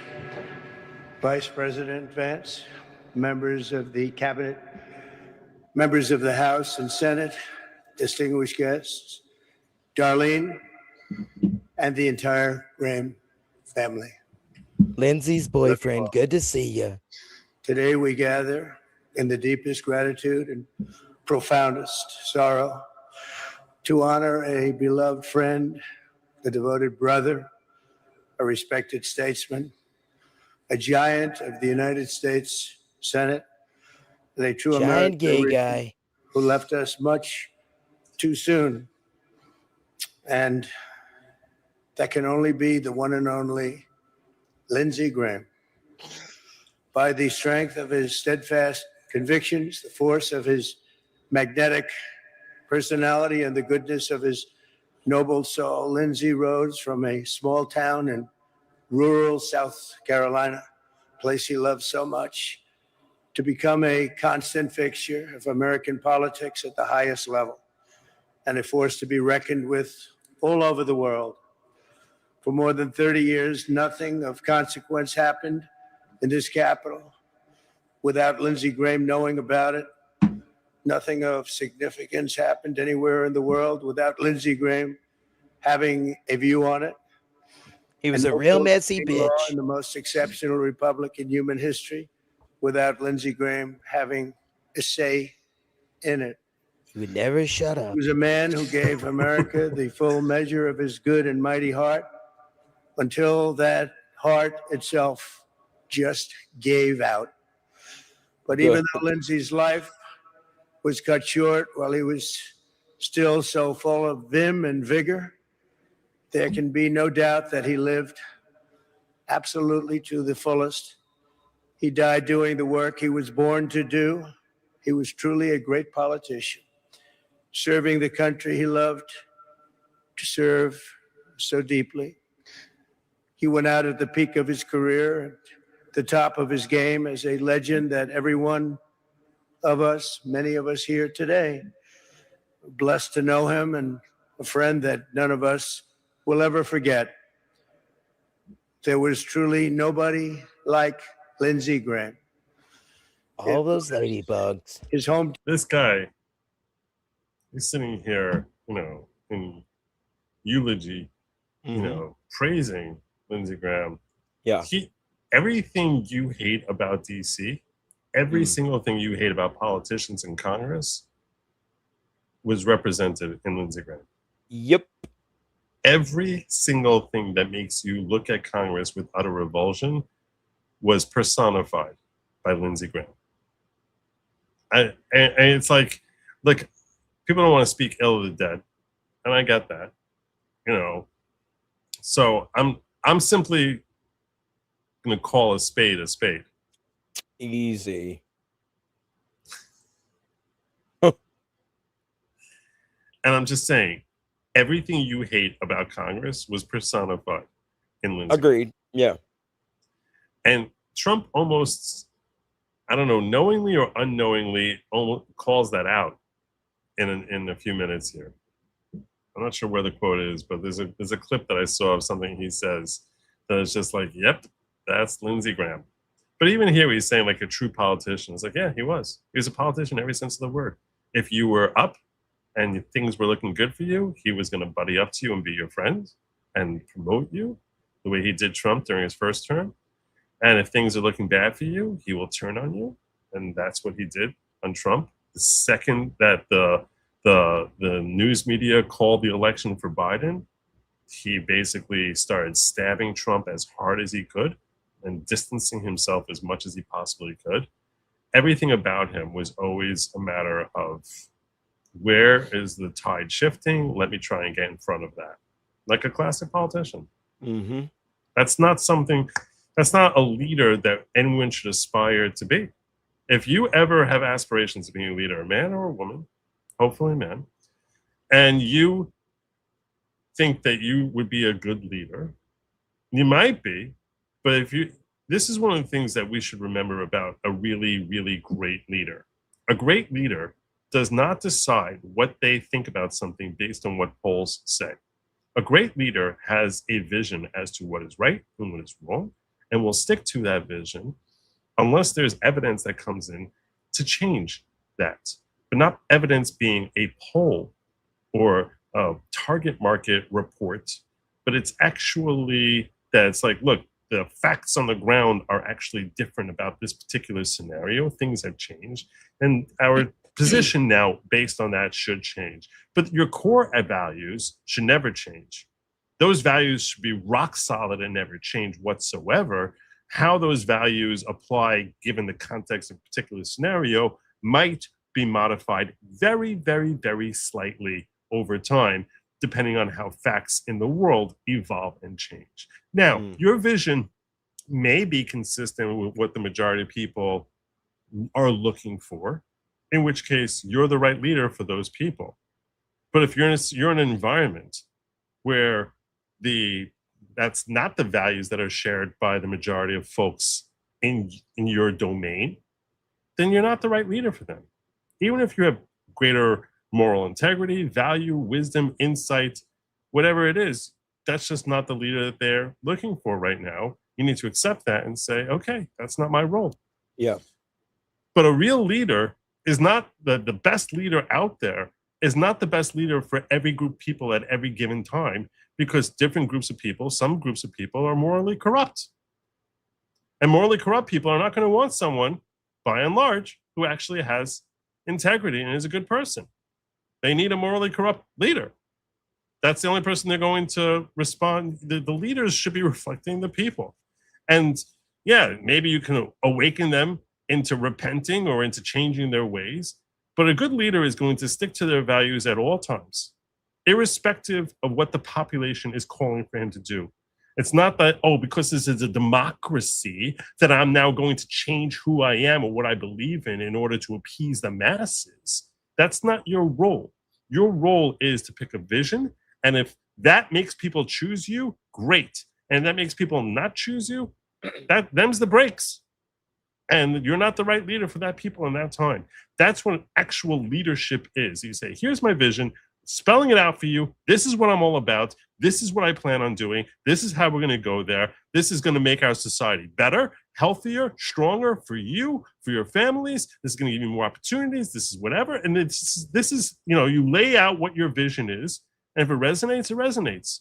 But a real leader is not going to change who they are based on some stupid poll like a Hillary Clinton did, which she's flip-flopping all the time, depending on what the latest poll said. It's the exact opposite of leader. That's a loser. And Lindsey Graham was not a leader. He did what was popular.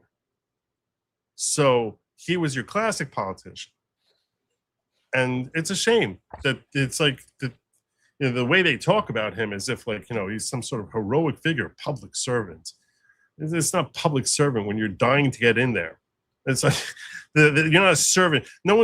If you're dying to get in there to have the job, it's not a sacrifice. You're not sacrificing yourself for the public. Ridiculousness. But my question is, when you're watching this speech, do you feel as if he really feels this stuff? Like he feels no, affected at all? No, it feels to me like he's actually taking jabs the way he's saying this stuff. He does, right? Mm-hmm.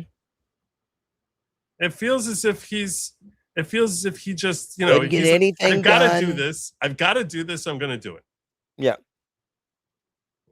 Town of Central South Carolina that Lindsey first learned the art of politics. His parents ran a bar and pool hall on Main Street with a room in the back where the family spent and had to do. As Lindsey said, his father taught him the key to being a successful bar owner is that you have to be funny enough that people will keep coming back, and that you have to be tough enough that you can stay in business and thrive. A very difficult combination. For his entire storied career, that's exactly who Lindsey Graham was. He was the first person to make you laugh and one of the last people that you've really ever wanted to fight. These were the traits that made him into one of the great figures in Senate history. Few like him. As a boy, Lindsey also learned his first You like him. diplomacy The way you said that? It'd be funnier if he actually said, he added a D after the word like. Yeah. That changes the whole meaning there. Maybe he did say it. Few liked him. Yeah. It just changes everything. One little D. The wife of one regular. I guess you can say that one little D changed Lindsey Graham. Changed everything about the way we look at Lindsey Graham.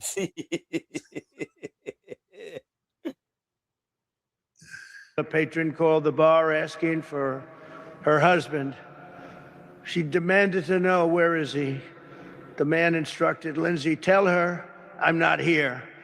And young Lindsey nodded and said into the phone to the wife, he said to tell you that he's not here. That was Lindsey. When Lindsey was just 20 years old, he lost his mom to cancer. 15 months later, he lost his dad. Their deaths left his 13-year-old sister, Darlene, an orphan. But in God's mercy, she had her wonderful brother to take care of her.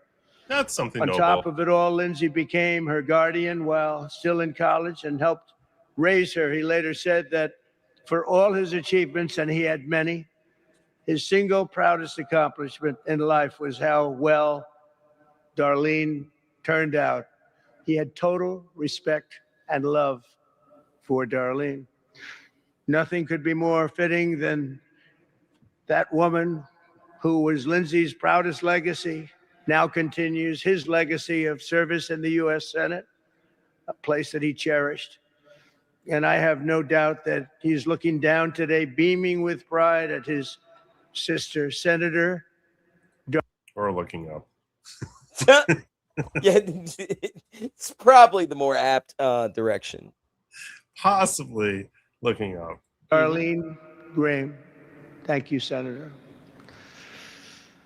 Lindsay first stormed into Washington with the Republican Revolution of 1994, becoming the first Republican to win his House district in 120 years. That was Lindsay.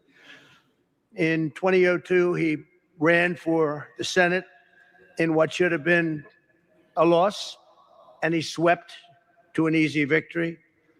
Lindsay quickly became a master at maneuvering in one of the world's great legislative bodies. He secured record funding for our military as a budget committee chairman. He delivered the largest investment in border security in history, and last year he shepherded the passage of the largest tax cuts in American history, the great, big, beautiful bill. Had a lot of Lindsay goodies in there too, I can tell you. And of course, he was also— What are Lindsay goodies? Yeah. What Lindsay goodies are we talking about? Trump? What the hell is that? Yeah. also a great champion of the United States Supreme Court.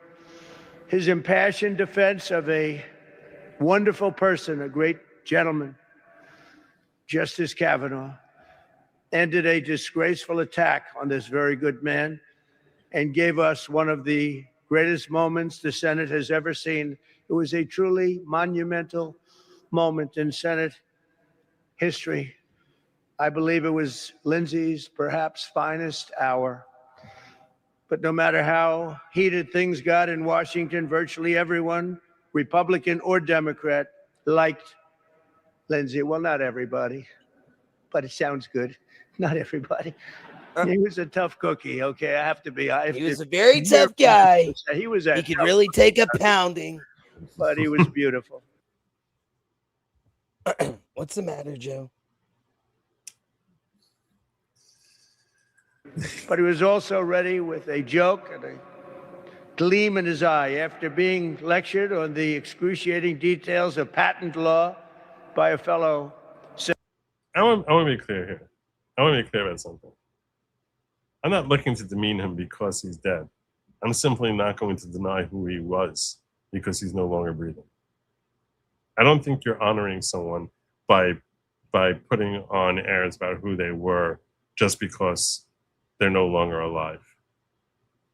You know, I mean, you wouldn't do that for any monsters in history. You wouldn't start glazing them just because they're dead. And I don't think that, and I'm not saying that he was monstrous. I'm not saying that. I'm simply calling it as it was. Do you deny that he was a true politician in every sense of the word? I mean, so that's not that you're saying, where's humanity? What I'm saying is humanity is being true to who they were, not sitting here pretending that there's something that they're not. I actually am of the belief, one of the things when we eulogize our dead, when Orthodox Jews eulogize our dead, you're actually supposed to be very, very careful not to express compliments that are overly effusive beyond what the person actually was. Because we believe the soul is watching that service. And that if you're sitting there claiming that this person was this perfectly righteous being when they actually were not, you're actually bringing shame to the soul. Like the soul is like cringing in humiliation that they're getting credit for something that they were not. Now, it doesn't mean you sit there bashing them, but when you talk up the positives about them, you're not supposed to be overly expressive and pretending that there was something that they were not. So when I'm sitting here, I'm not looking for reasons to sit here crushing Lindsey Graham, but I'm not going to deny who he was for good or for bad. And to pretend that his ledger is so pristine, I think actually shames his soul. It's just where I'm coming from. Senator, during a flight, Lindsey declared that he had discovered a new form of enhanced interrogation and torture for the Guantanamo Bay area. He said this is really bad stuff and boring. And while he was an incredibly hard worker, he was not exactly an early riser, as many of you know. When Senator Tim Scott, a great gentleman in his own right, I can tell you, invited him to prayer breakfast at 8:30 a.m., Lindsey told him, Tim, if Jesus himself comes back before 10 a.m., I ain't going. Yet, while he was always quick to laugh, no one ever doubted the gravity of his mission. Above all, Lindsey Graham believed in a strong America. He wanted a strong America. Here it comes. He had unwavering faith in the righteousness of American power and This is the prayer. part you need to pay attention to. And he was extremely hawkish. I will tell you, he never saw a war that he didn't like. Only his friends would understand that, but he wanted. What? No, it's true. It's true. He never saw that. This is someone you're lionizing as being heroic. He never saw a war he didn't like. Is that something that's an ideal that you should like looking at? Yeah, that's yeah. It's a true statement. It seems, at least as far as we can tell, no one can. Maybe there was a war he didn't like, but we never heard him express any dislike for any war. Quite the contrary. He was continually championing for us to go to war. He was a classic neocon. He became. Let's look at it this way. He became a senator in 2002. Understand what America was at, where we were at in 2002. This is when we were gung-ho to go to war in the Middle East. So it was in that environment that he became a senator, and your classic Tea Party neocons, and he stayed in that mold long after that became an outdated thing in the Republican Party with the birth and rise of MAGA. So he was, this is a person whose leadership and role perhaps was right for the time, as I was describing 10 minutes ago, what a true leader is. Does that mean he's the right leader today? Does that mean that mindset is the right leadership today? Now, his mindset could change and evolve over time, much as ours have evolved. That's a process that happens. But if his mindset is, still today that Trump's like, he never saw a war he didn't like, you don't need to wish death upon him, but to say that that he still belonged in the Senate, on what theory is that? Why would that be? Other than the fact that it's like we're just not changing, because that's just in the Senate, things never change. So yeah, I don't think Trump really liked him that much. I think if Trump really, really liked him, he wouldn't have to speak from prepared words quite so, like sitting there looking down, reading a speech that seems like it was written by someone else. My personal opinion is he didn't really like him that much, and he shouldn't have liked him because I think he was sufficiently cognizant of the fact that it was a mutually beneficial relationship, that for him to get along with Lindsey and Lindsey to get along with him. But it's not something as far as that I don't think Trump respected him. He might have respected his ability to win elections, but as far as his values, I don't see that respect here at all. I don't see any admiration for his values. He's sitting here practically mocking him with that last comment. Anyway, that's my thoughts on it. But if you have any thoughts on this, I agree with you. No, I completely agree with you. I think he's had several jabs in there the entire time. See, he obviously was hindered by Lindsey Graham in the position that Lindsey was in.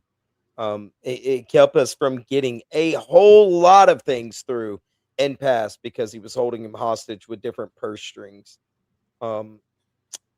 So. Yeah, and it's interesting that in passing now we have this. Let me ask this: do you think Russia killed him the way a lot of people speculate?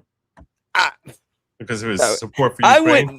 I wouldn't doubt it. Yeah, I really wouldn't doubt it. But at the same time, the best counter argument I heard against that logic is, that the argument that's presented is he just came back from going to Ukraine. He was about to promote this whole anti-Russian measure, and he has this sudden heart attack, and that maybe he was poisoned or injected with something, and that, it had some sort of delayed reaction to cause this massive heart attack shortly after he returns home. If they had the capacity to do that, you have to ask yourself, why didn't they do that to Zelensky? If Russia has the ability to do that, why haven't they done that to Zelensky? In fact, here's a photo of him with Zelensky when an article talking about his newest bill, the new bill that is bearing his name. This is one of the last pictures he took, one of the last appearances he made. This is him meeting Zelensky days before he died. And now we have Zelensky's a puppet. They don't care about Zelensky. So that's the reason they're letting him live, is because they basically look at him as if it's not going to stop the war. Maybe. And also it would galvanize the Ukrainians. Maybe. It would galvanize if they took if he him died out, of a heart attack? If he just randomly and died like that. Sure, of course. Maybe.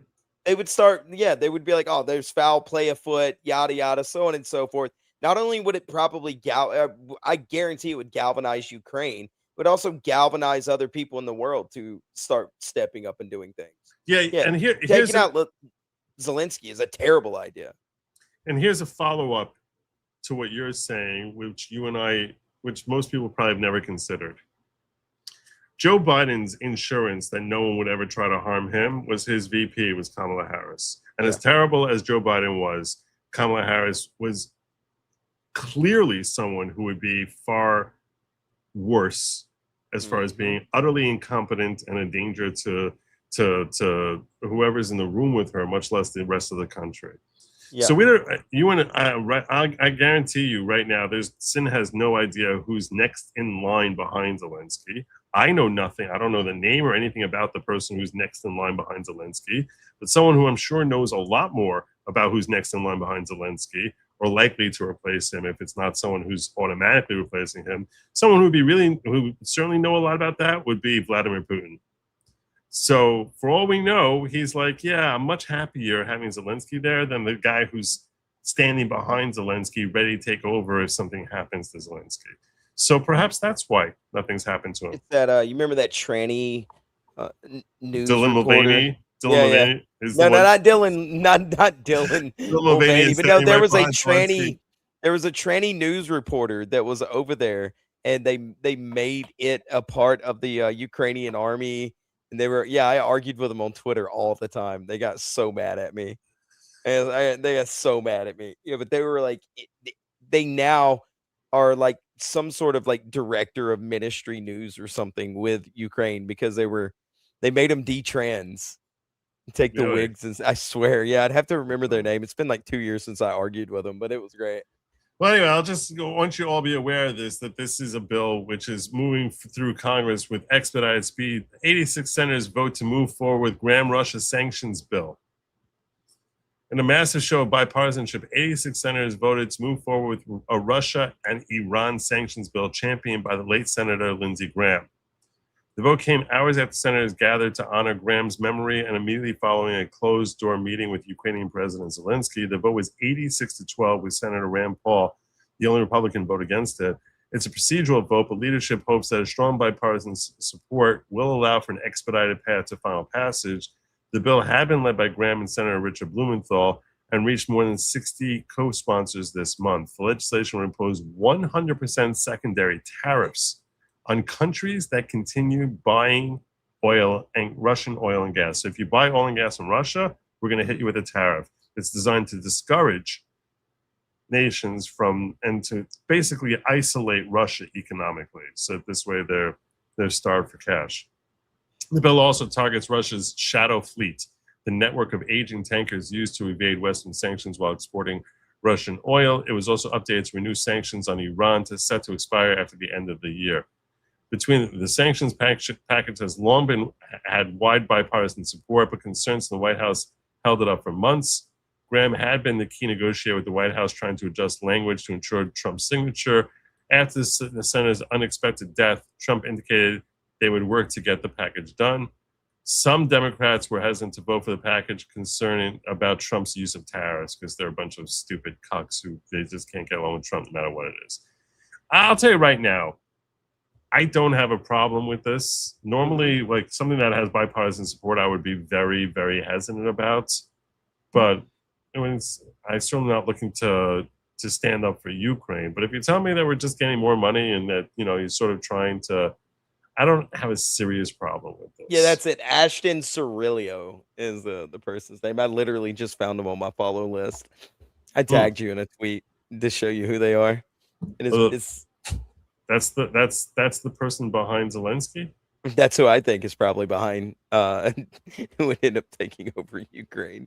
I used to argue with him on Twitter about the Ukraine war. It was great.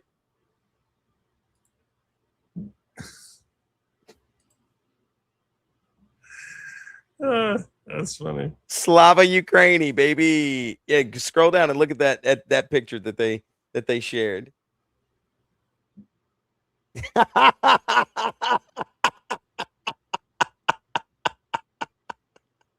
Ukraine's not for sale, bro.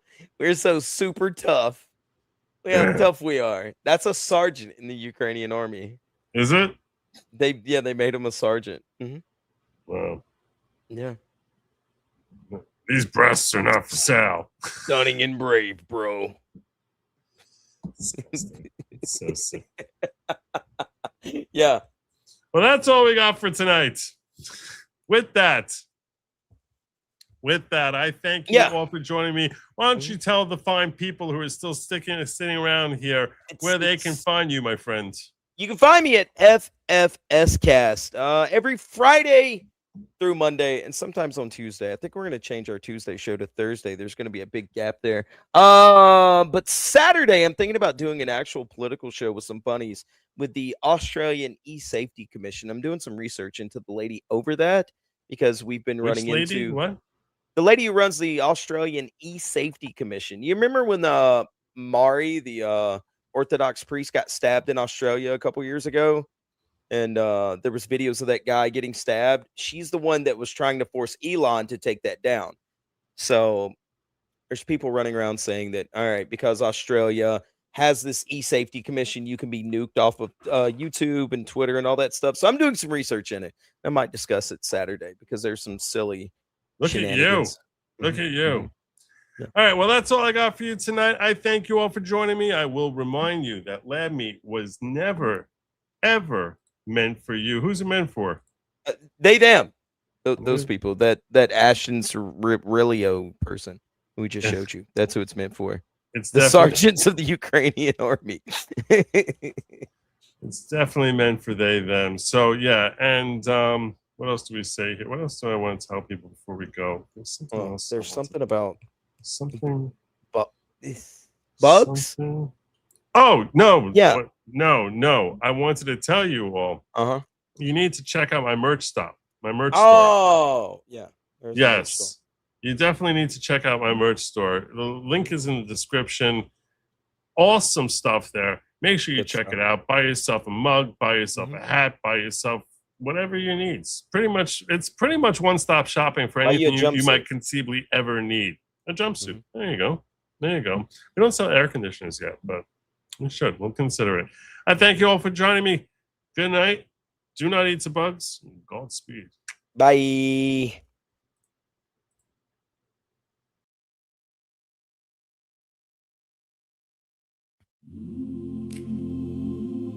The plane is landing. The show is almost over. All that's left for you is this song. Joe left the studio. He's probably drinking Diet Mountain Dew. Maybe he's watching funny videos on YouTube, or playing chess or doing Jewy things Jews do. We hope you had fun and maybe you learned something. You hit like and you subscribe. Leave a comment if you want to show some love. That would be cool. You can be cool. Leaving comments is cool. So till next time, please be sure to stay away from lab meat. It was never meant for you. It's meant for they or them or comrades, sparkle hugs. And most importantly, do not eat Z-bugs. Good night and Godspeed. Good night and Godspeed.